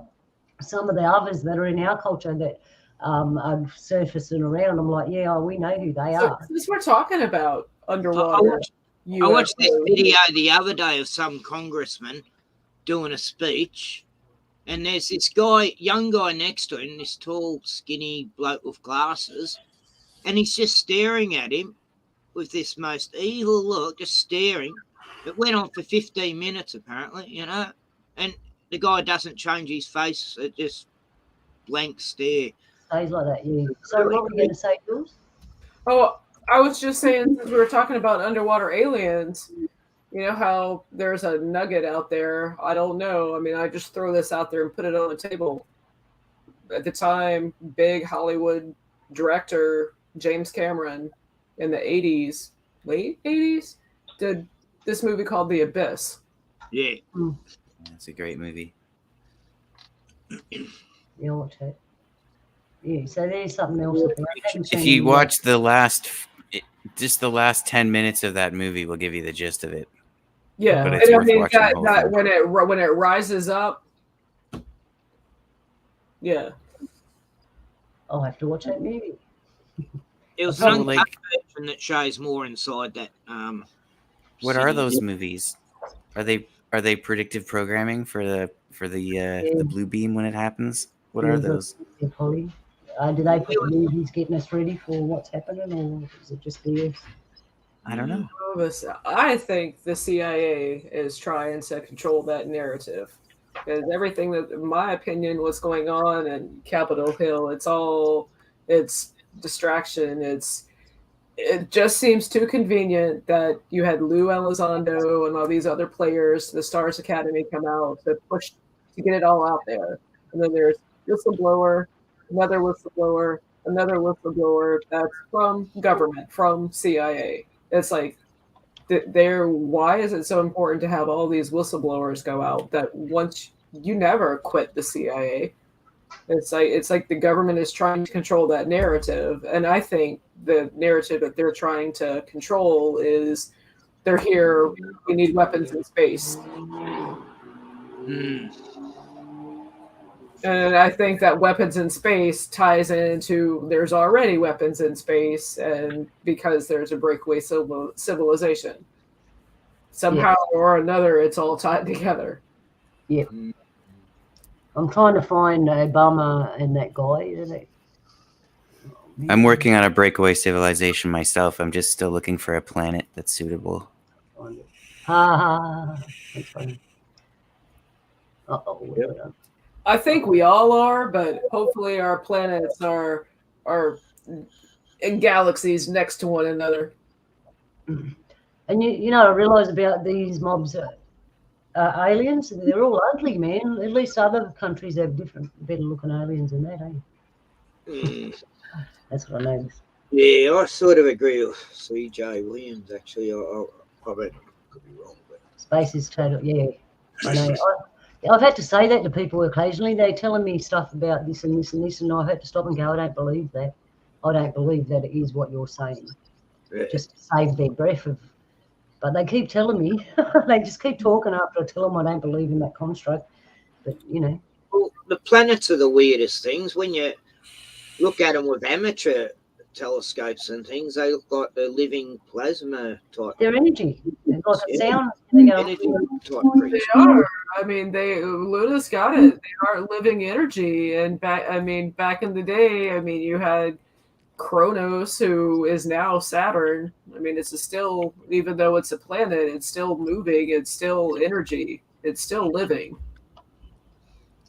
Yep. Because in our culture, the stars are spiritual beings. They're not. Yeah. There's no planet like them. They're spiritual beings. And when we say we come from the Pleiades, it's a spiritual place that we come from. Yeah. That's And what then I when you think. see, I've looked through They the used to telescope. refer to the planets as. They used to just refer to the planets as luminaries. Yeah. That's right. Like they And the weren't word considered planet- like planets necessarily. Yeah. They were just That's a new luminaries, word. and they moved around the sky different than the stars did. So they gave them different properties. Yeah. I mean, What you happened could literally to all stare at Jupiter right now and What watch it happened to move all across the the sky. shows on Mars? When I grew up as a kid, they used to show Mars like all these gigantic canals everywhere, and the whole planet was like spider webbed with these giant canals. You know, the canals of Mars, and now they don't even talk Yeah. about it. There's Mars- no clouds on them. Yeah, now it's totally different. Yeah, you're it's right. just- They don't even show better pictures of it now, because they have, like, there was a guy doing that research way back in the day, like when telescopes were first invented. He was looking at the canals on Mars, and you're right. Nobody talks about any of that. We've had rovers on that planet. We've got satellites roaming around it, and no one's shown any pictures of these canals. And That's supposedly bizarre. there's a live rover or live feed right now on YouTube of a rover discovering Mars. And why didn't they put the rover in Sidonia or something they call it, where all these ruins are meant to be? And you know, I don't know. It's crazy. Right.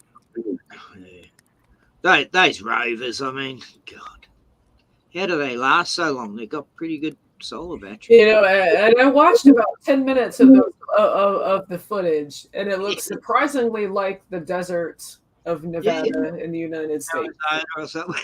It's not red at all. No. And you know, I can look at a picture. You can show me a picture of a piece of land, and I'll tell you where it is. I've got this knack for that. I'll look at the land and tell you what country it's in or whatever. I've just got this knack. When I look at them clips of the place they're telling me that's supposed to be, I look at it and go, nah, that's so and so. And then I'll go to that place and look exactly the same. Yeah. I agree. I'm just reading through my list of interesting stuff that I collect to see if I've got. I was doing that the other night too, Jules. Just watched about 10 minutes of the rover footage, and it was just boring as well. You know, just, Yeah, exactly. I Like mean, it's like if it is actually on Mars, I mean, why not show what really is there? It's up control. on a hill or something, Control. you know. Have a look at the landscape from a mountain on Mars, or I don't know. Yeah. But you think nowadays they'd have a buggy on the moon. Well, I used to think this back in the 60s. Soon we'll have buggies on the moon filming moonscapes. Every morning you can put on Moon Channel and just watch a bit of the moon landscapes. You know, I thought that was going to be a thing in the 70s, but they're still not doing it. They don't have that data anymore. The trajectory data, you know. Otherwise, No, NASA conveniently taped over the moon landing footage. They don't have a trajectory anymore. They could never. It took 50 years to get back. Someone wanted to take the Brady Bunch or something and rewatch it. And Oh, is this that scene where Marcia gets clubbed in the face with a football? I don't think the footage is gone. I think they just said they lost it because that's the only excuse they have for not showing it to anybody now that we have the technology to analyze it properly and look to see how real it is necessarily. Yeah. Real, I mean. How authentic it is. They don't want us to analyze it. So they're like, whoa, we lost it. What do you mean you lost it? Man's greatest achievement in over like 1,000 years, you lost it? Well, if it's anything Yeah, like we lost it. Sorry. Through, That'll be 300. That'll be $300 million, please. I can understand the BBC losing all these. They make so much money every year. It's crazy. Yep. They didn't lose it. The guy sold it at the back door to somebody else. Just like they do with these alien footage. They have it still. They just have it. They just don't want to show us. They're like, you know what? These people are so dumb. They bought the moon landing. We'll just tell them we lost it. At the board meeting, they're like, and then we don't have to show them. Yeah, we lost it. Productivity. We'll go start a war somewhere. They'll forget all about it. Productivity is up. Morale is down. But hey, we fooled the masses. We really dumbed them down. They think we went to the moon and back. What we got here? I wish I had the phone service Nixon had when he called the astronauts on the moon. Exactly. Oh, right. Now, how's a line going to reach the moon? And you know what? They didn't tell you about the fella that went there first to take the photos when they were landing. Yeah. Did they tell you that the news station that the moon landing was broadcast out of all those years ago? It was back with the technology then in 1969 that couldn't have been broadcast no further than 2 hours from its destination, but yet it reached. Apparently, Australia saved the day with the satellite in Parkes. It's the magic of space. Another thing that kind of. You don't believe in magic, Jules? The magic of space. Magic, but another thing that gets me is the phone call. When Nixon called, those guys were, as soon as Nixon said something, he finished his sentence, they were like immediately right there. From Earth to space, that far, there should have been a delay. Yeah, exactly. And they got better reception than we get today. And how did they get the rovers on the modules? You know, like they're pretty small modules. I don't know where the rovers sat. They never really explained that, did they? Actually, a friend They're asked like me about lawn that. chairs. They just fold out. Yeah, they must have just folded out from the outside of the machine. And then they can inflate the tires once they get up there. All the astronauts take turn blowing into a tube so they can get the tires filled up because they don't need as much air in the tires. Because they're on the moon, right? Yeah, that's how they did it. That's how we'll tell them we did it. I've got footage of the moon buggies, Apollo 17 mission it was, and all I did was sped up the footage just a few times, and it's just like normal footage. You're seeing the sand blowing around just like it would on Earth, you know. Throughout the whole moon hoax, moon truth, whatever the whole thing, if you can find the picture of the moon that has a Coke bottle on the moon, you have won the golden ticket. You have become the Willy Wonka. Because I know of three independent people who have mentioned in their youth in books seeing an image of the moon with a Coke bottle on the moon. I've heard something about that, yeah. Like, also, when they're on the moon, they show the Earth like it's so tiny. You know, it's just so far away, Earth.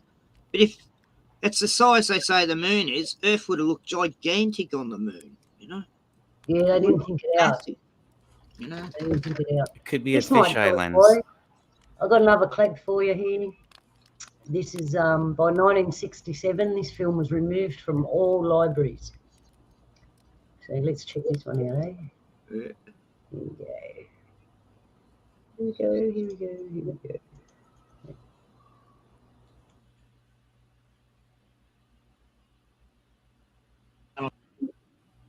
Are controlled by only a few people.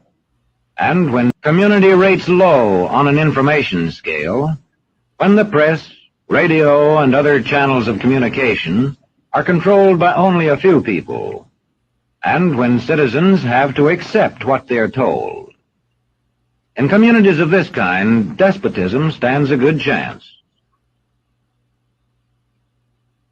See how community trains its teachers. Bear this in mind. Young people cannot be trusted to form their own opinions. This business about open-mindedness is nonsense. It's a waste of time trying to teach students to think for themselves. It's our job to tell them. School teacher. And when teachers put such training into practice, despotism stands a good chance. These children are being taught to accept uncritically whatever they're told. Questions are not encouraged. How can you ask such a question? Have you got a textbook? Yes, ma'am. Does it say here that our law courts are always just? Yes, ma'am. Then how dare you question the fact? Sit down. And so we aren't surprised when... But it must be true. I saw it in this book right here. And if books and newspapers and the radio are efficiently controlled, the people will read and accept exactly what the few in control want them to. Government censorship is one form of control. A newspaper which breaks the government censorship rule can be suspended. It is also possible for newspapers and other forms of communication to be controlled by private interests. I thought I told you to kill that story. It'll cost us a lot of advertising. If that story goes out, I quit. All right.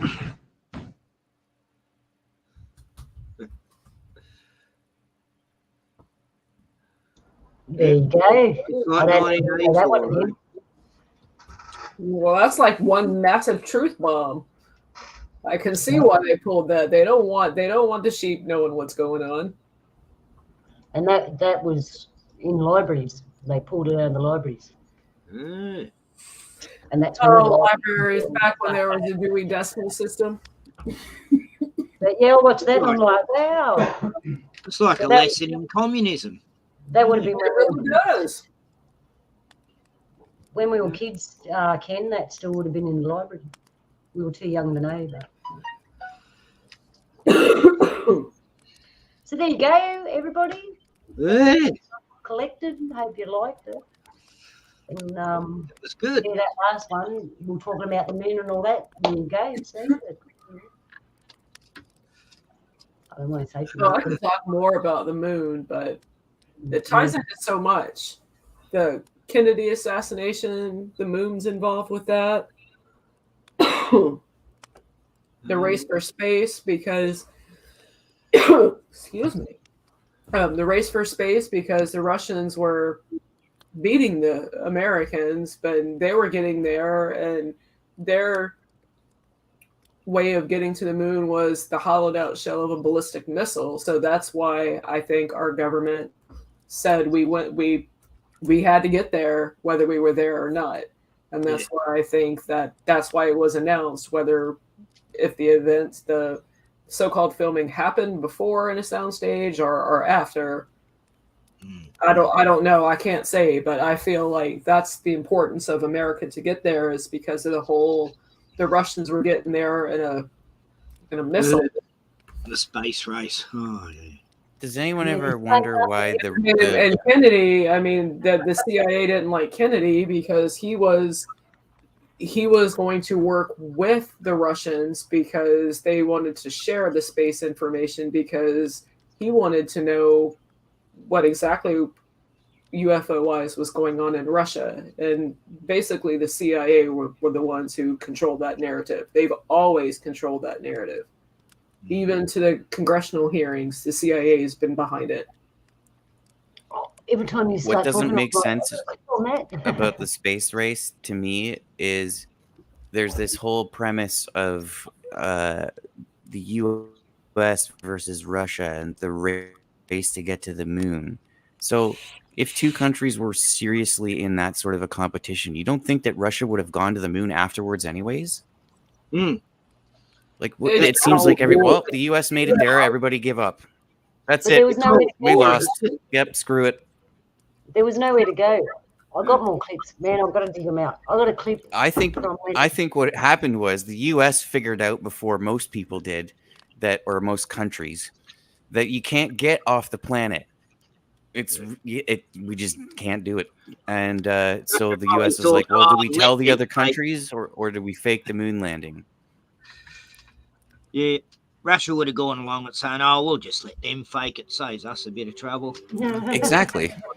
Because maybe that's why they didn't. Maybe that's why Russia didn't bother going to the moon, because they know they can't do it.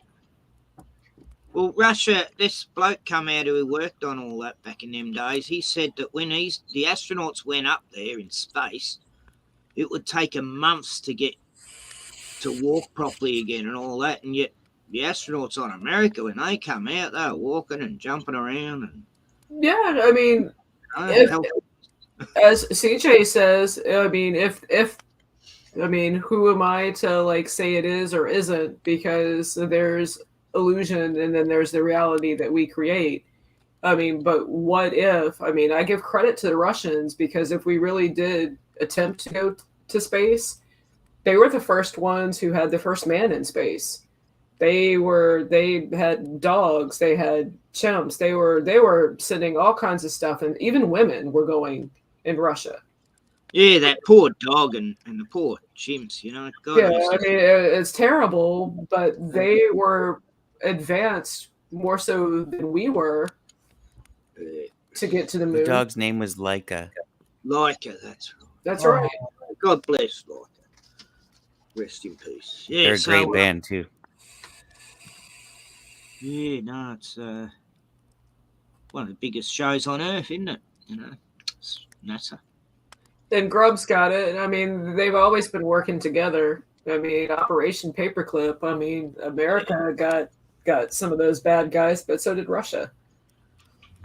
Yeah, they split the pot. Yeah, for sure. Bit of an auction for scientists, you know. I found it. How much you bid for this scientist? Going for $2 million. Is this? Did you find is this the Obama clip? No, this is something else. Okay. Oh, here we go. Listen to this. Hey, you are of plasma.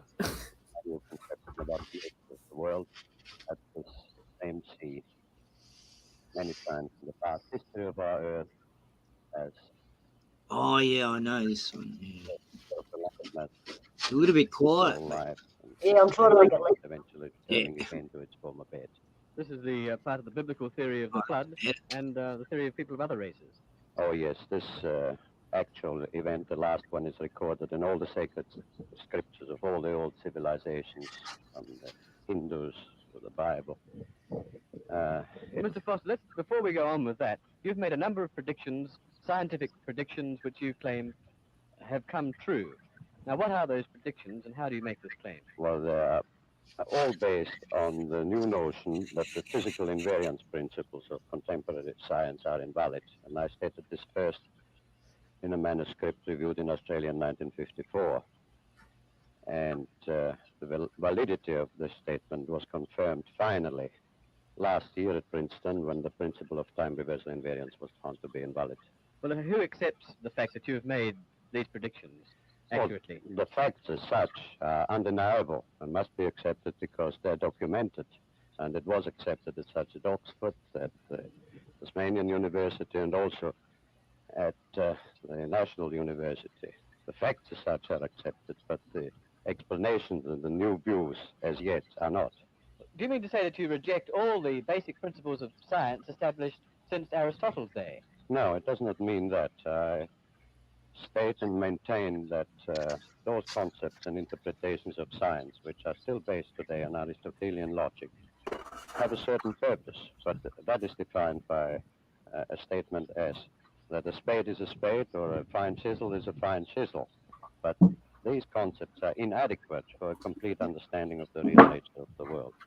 How is it possible, Mr. Foster, that you as an individual can work out these theories when all the other established scientists have computers and all the money of governments behind them, and yet they apparently can't? Well, I do not claim at all that it is due to my own intellect or to my own penetration. I have been deeply interested from early youth in the real nature of the world, and I held my own views and ideas. But many years ago, about 14 years ago, when I was challenging one of the fundamental conventional principles of science, I had a definite inspiration, not knowledge as such, but an indication and a guidance which I followed and which I worked very hard and to evolve into a new structure of understanding. Inspirations are related to thoughts of genius. Do you think you'll consider yourself to be a genius? No. I consider myself to be an ordinary, humble person who wants to serve mankind with what man has striven for from the beginning of consciousness, with truth and understanding of the world. Well, now, one thing, you have a theory about the moon, and we expect to be able to get observable facts about the moon fairly soon. What is your theory? Well, it is by now rather more than a theory. 10 or 11 years ago, I stated to various scientists that the moon is not a piece of rock, but it is a plasma phenomena, cosmic plasma, and that this fact will eventually be confirmed. I made certain predictions which were already confirmed in 1958, and the situation now is coming close to a complete confirmation. What will be the result if you're proved to be correct in your theories? The result will be profound and decisive, because it will give proof that a complete reinvestigation of the laws of nature is necessary. Because if the moon is a plasma, no man will ever land on it. The soft landing attempts will all fail. That means that the mass of the moon is less, far less than is currently assumed. It's in a different state of energy, and it has far less mass. That means there is no more explanation for the tides. If the moon, for example, had only 1,000th part of its current mass, then the tides would only be 2 inches high under conventional theories instead of sometimes 14 feet.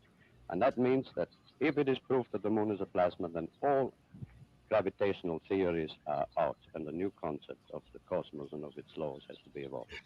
Aren't you being a bit adventurous, though, because you know we're going to be able to test out your theories on the moon fairly soon?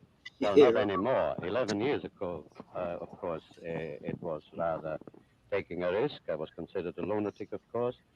But by now, the evidence, accumulated evidence, is already so much in my favor that I'm not taking any risks anymore. On the contrary, there is scientific views expressed all over the world now that the moon seems to be of a quite different nature of what was assumed. But the Americans and Russians are thinking of landing men on it. Well, that will never happen. Not on the moon. On Mars, on Venus, on other planets, yes. But the moon is definitely, as I assert, a plasma. Isn't there a slight contradiction? You mentioned the moon and the tides, Mr. Foster, and at the earlier part of the interview, you talked about the tides sweeping over the Earth. Well, there is no contradiction there, because once the moon is proven not to be a piece of rock, but something of far less mass, and the gravitational theories are out and discarded, new concepts have to be involved which will show that the lawfulness of nature in the cosmos is identical to that in a hydrogen atom or in atomic processes. And when this is understood and worked out in full, it will be found that the physical processes of the Earth are quite different in geophysics of what is at present assumed, and that lawfully in certain periods, mostly during the ice ages, which occur every 200 million years, and there is a reason for that, the axis of the Earth suddenly tilts over. And when this happens, then you get the floods of the Bible which were recorded before. The tides, the ordinary everyday tides have an explanation, even if the moon had almost no mass at all, because they are field effects. They're induced by cosmic pressures which exist in the field of our solar system. What's the benefit to mankind in your theories? Well, the first one, and the most important I would briefly put down, is this. I think it is a new conception about the nature of the cosmic world and about the nature and the veracity of consciousness, conscience, of morality. At present, we have a glaring contradiction in the assertions of fundamental science. Scientists assert that they are completely uninhibited in their pursuit of truth, that they're completely uninhibited in their pronouncements, and that they produce for mankind, out of their knowledge or understanding, means which man can use according to his moral nature. So if the scientist produces a television set or a jet car, jet motor car, or a hydrogen bomb, it is up to the common man then to use it in a manner which he finds according to his human nature. Yet, the very same processes of dialectics of science also declare that morality, concept of man's moral nature, is an illusion, that it is merely behaviorism or something due to conditioned reflexes or to herd instinct. And this, of course, is a contradiction which must be resolved and must go out. And it will be found as a consequence, what I had the privilege to see and to experience in my mind, that there is a moral law in the universe in which we partake and which is binding on us and which is decisive on our future. Now, in the practical aspects, when it is understood that the geophysical laws are quite different and that this tipping over of the Earth axis has occurred often, suddenly in the past, and will occur again, if the new view is elaborated, and I will not live long enough anymore to do that, it will be understood that the speed of light is not a universal constant as it is now the foundation of science, that it's changeable. And that perhaps 50 years before the next change of axis, there will be an increase in the speed of light. And if scientists will work out why and how, then there will be sufficient warning that mankind can prepare itself. Instead of building atom bomb shelters and hydrogen bombs by the millions, we will build provisions of making humanity floatable and to survive this crisis. So it comes again to the age-old concept that truth is the guidance, the hope, and the directive of the human mind, and that man must strive to understand and to know the real nature of the world.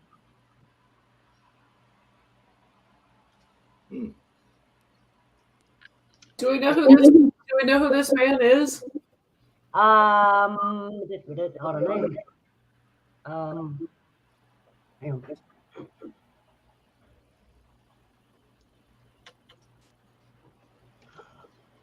Sorry, I will find out. I'll look at it. Hang on. It says your stream just got banned, Luna. Oh, did it? Yeah. Did it true? Are we offline? Are we not online anymore? No, because you got suspended for policy violations. Ha ha! Damn. God, at least that's what it says on my end. Not allowed to show a theory. Oh, God. I've seen that video before. Yeah, I have too. You know what? Instantly, I thought when he starts talking about some of the stuff, it's like, okay, this scientist, because you got to think, like back in the 50s, it wasn't really abnormal for a scientist to microdose LSD to help them problem solve. I mean, some of the stuff he's talking about sounds like he's got a lot of experience with psychedelics. So what happens now on bands? Does that mean? And I'm not talking about them. I think. Yeah, there's still people in the chat right now, but there's no stream going now. But it might come back. Sometimes it comes back. It has for me. I've had that, and then a few minutes later, I'm back again. Yeah, right. We'll see what happens then. I don't know. I promise, Luna, I was only kidding when I said I would get your stream banned.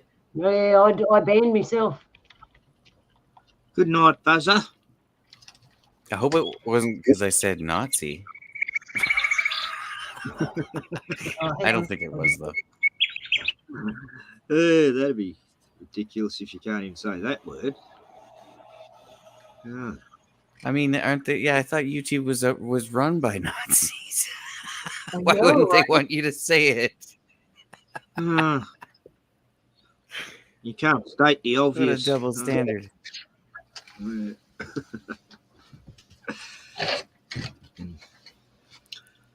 Yeah. Aw, that's a shame. Luna's muted. I'm just enjoying that fire. It's getting cold here. Well, outside. Yeah, it is. It's raining. Yeah. You know what? Donnie just rang me, and he was going to jump on. I don't even know if we're back. If we're back, people, let me know. How do you know if you're back? Yeah, you are. I'm back. I'm back. I'm watching you on your YouTube channel at the same time. Hi. Yay! Hey, everyone. Told you. Lost half our people, but that's all right. What did we do? I thought we were being fun. What did we do? It was to do what else can I show you? No, it's BBC. You use any of their clips and they get you for it, the bar. Oh, I gotcha. Thanks for that heads up. That's happened to me. There goes my perfect record. I've never been banned from anywhere. Ever. Oh, God. Oh, well, I'm going to say, I'm going to Ever. Starting with I've that. had 5 channels terminated in the last year and 2 years. It's ridiculous. Really? Yeah, Oh, this one. We'll just talk and watch this one because I probably won't get cut off because you're not saying anything. So this is, yeah, read it. On a planet, they don't, yeah. Just watch it, people. I'll pay it on the download so I don't get kicked off again. Watch what happens. I was watching it going, yeah, and then I went, oh.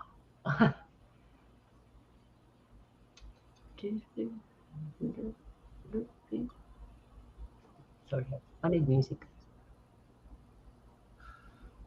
So here we go. That's a fidget spinner. We call them fidget spinners here. What do you call them? Fidget spinners. I'll show you what I found the other day. You ever got it? Oh, no, it's gone. Where did I put it? I think I lost it. Yeah, at first I thought it was DS, right? And then wait till the end. And then I'm like scratching my head going, hang on, I want to try that. You can create energy with just magnets. Why? Yeah, I was just going to ask Luna, is this why I keep getting magnet videos in my YouTube recommendations feed? Is because you're watching these magnet videos? Probably. Because I know this for anything, man. I wish, you know, I looked at my life and I thought, there it goes. I would have been scientific. I could have figured this out because I know it to be true, and I should have been a chippy or a bricklayer. Here we go, look. I never want to be a bricklayer. Imagine that on a bigger scale. Yeah. I don't know if it can be scaled up like that simply, but it seems like it would work. Looks like it's going to take off. If it goes any faster, it's going to start rising up. The problem with is that magnets don't retain their magnetic properties forever. Oh, they they deteriorate won't. over time. Can't you remagnetize them? Because I've had sewing needles, and I've accidentally put aromatic. But when you're remagnetizing them, you're not using free energy at that point. Oh, okay. I don't know much about it. I'm sure there's some metal you put it in, and it'll contain the magnetic. Yeah, I've heard about this long ago, but. Okay, and I've got one more. I hear Donnie at the door. Donnie knocking at the door. Yeah, he was out. He was out in the middle of nowhere. Donnie's at the door. When I first rang him, he was in the middle of nowhere. I put it in again. Hang on. Oh, it's already in there. Wait a minute. Yeah, there it is. There's the key for Donnie to get in. I'll be seeing Donnie in a couple of weeks' time, by the way, everybody. Awesome. He's been invited to one of our community dues as a speaker, and that means he gets to come down and stay a while and meet other Aboriginal people from this area, and he gets to stay here for 2 nights, maybe 3, and we'll have him online, homegrown from Luna on the Lounge. That's what it'll be called. Luna on the Lounge. There you go. We watch that.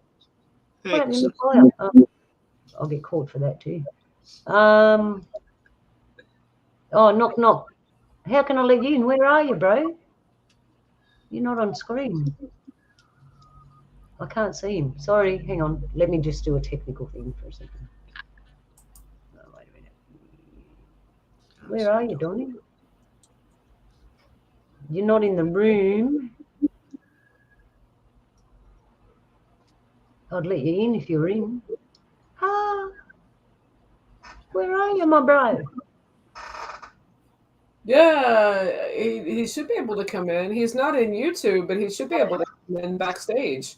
Yeah, that's where I sent him the link. Anyway, he's not showing up. We'll find out. He might be having technical problems. So I've got one more. I've got one more thing that I found, which will probably get me kicked off too. What do we got? And it's not BBC. If we get kicked off twice in one day, that's going to be awesome. Like a real rebel. Hang on, let get this started. I think I'm hooked. All right, this is a more modern day. Hang on. Ping. All right, this lady. Listen to what this lady says. What this lady says. The old lady. Tell me your name. Ruth. Ruth, and how old are you today? 102. 102. So you were born in 1918. 1918. And we were just talking, and I asked you what shape the Earth is, and what did you say? What were you taught in school in elementary school? I was taught in school that the Earth was flat. And then what do you remember when they changed it to a globe? Well, when they changed it, I remember when they changed it, but I can't remember the date or anything like that. And did you believe them? Yes, I did. You did. Now, I was young. Right, and we all were told by people that we trust. That's right. Where did you go to school? Elementary school. I went to Spring Glen School in Hamden, Connecticut. I lived on a farm and grew up with all kinds of animals. No electricity. A big white farmhouse. Amazing. And we had to walk to school.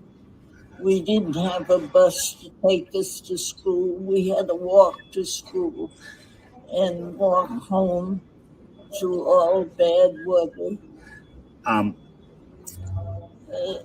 It was, living on the farm was a life of, I can't explain it. So getting back to the flat Earth, you said that you're religious, that Yes. you follow the Bible. Yes, I do. And are you aware that the Bible is all about the flat Earth? That God put the Earth on the footstool and separated the waters from the waters, and created the firmament. If you read Genesis, I'm not the Bible guy. I have friends that are so good at it, but there's over 200 verses in the Bible that refer to a flat Earth. That's right. And I think there's only one verse that mentions Earth as a circle, but just like this table right here, that table is a circle, right? But it's flat. That's right. Right. A circle is different than a sphere. A sphere is the same in every direction. That's right. The circle of the Earth. So how does it make you feel to realize that you were right as a kid? It makes me feel better. It does make you feel better, right? Oh, it makes me feel alive. Oh my God, that is so true. My whole life, I believe, what I was taught. That's and then right. when I discovered the flat Earth, I feel better about it. Because we are the center of creation. That's right. We are important. That's right. We are here. We are God's children. And on that note, I'll leave it there because it goes for another few minutes. So there you go. This is from an old lady. 100 years old. Doesn't she look good for 100? Yeah, she did. Must have been doing something right. Yeah. Yeah. So There is a possibility she doesn't know how old she is. I had another clip of a lady in Russia. They went out in the middle of nowhere, and she'd been living there. Her family had been living there for generations out in the middle of nowhere. And she told you what the true date was of the Earth. Yeah, I don't know if I can find that clip again, but yeah, they interviewed her, and they asked her what year is it, and she said, because what happened, her family, when everything was changing in the world, her family moved away and lived out in the bush, right? And then they all just stayed out there, and their history never changed. So the date of the year that she had, they just kept counting, and it never got changed, like it got changed for us. So, yeah, we're not really this advanced yet. That's what virtually it is. It's not the year you think it is. So yeah, so there you are, people. I haven't got any more clips at the moment, and we've been on for 2 hours already. So what do you reckon, fellas? Jules? Oh my gosh! Every time I come and gather at your house, not only do you have fantastic guests all around in chat and in here streaming with you, you always offer food for thought. Oh, cool. Thank you. Thank you. Yeah, that's good. Polly? Topics. Yeah, I got a full belly. Thanks. Good.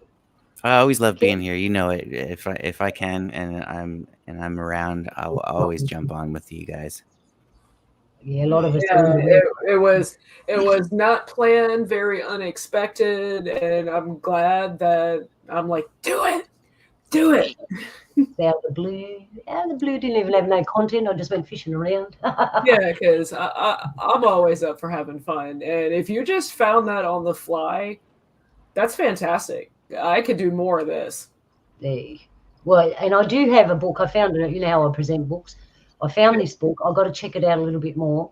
The guy that wrote it, he was a truth sayer, and from the time that he wrote it in, there was still a lot of truth around. And just to hear the stuff that he says, and contrary to the history that we're given. So I'm going to have a look at this book in the next week or two, and yeah, I'll chuck it up on the show, and we'll read bits out and have a yarn about it. So I've got stuff coming. I've just been busy everywhere. I've been busy living in every sphere what you can imagine. Yeah. So, Brother Ken, what do you think of the show? Thanks for joining us. Oh, great. Yeah. No, I was just thinking of John Levi. Do you ever watch his stuff? It's quite a relaxing channel to watch, you know. He's got very I like his sense of humour too, you know. It's really some people might say he's got that sleeping voice, but his content's really interesting.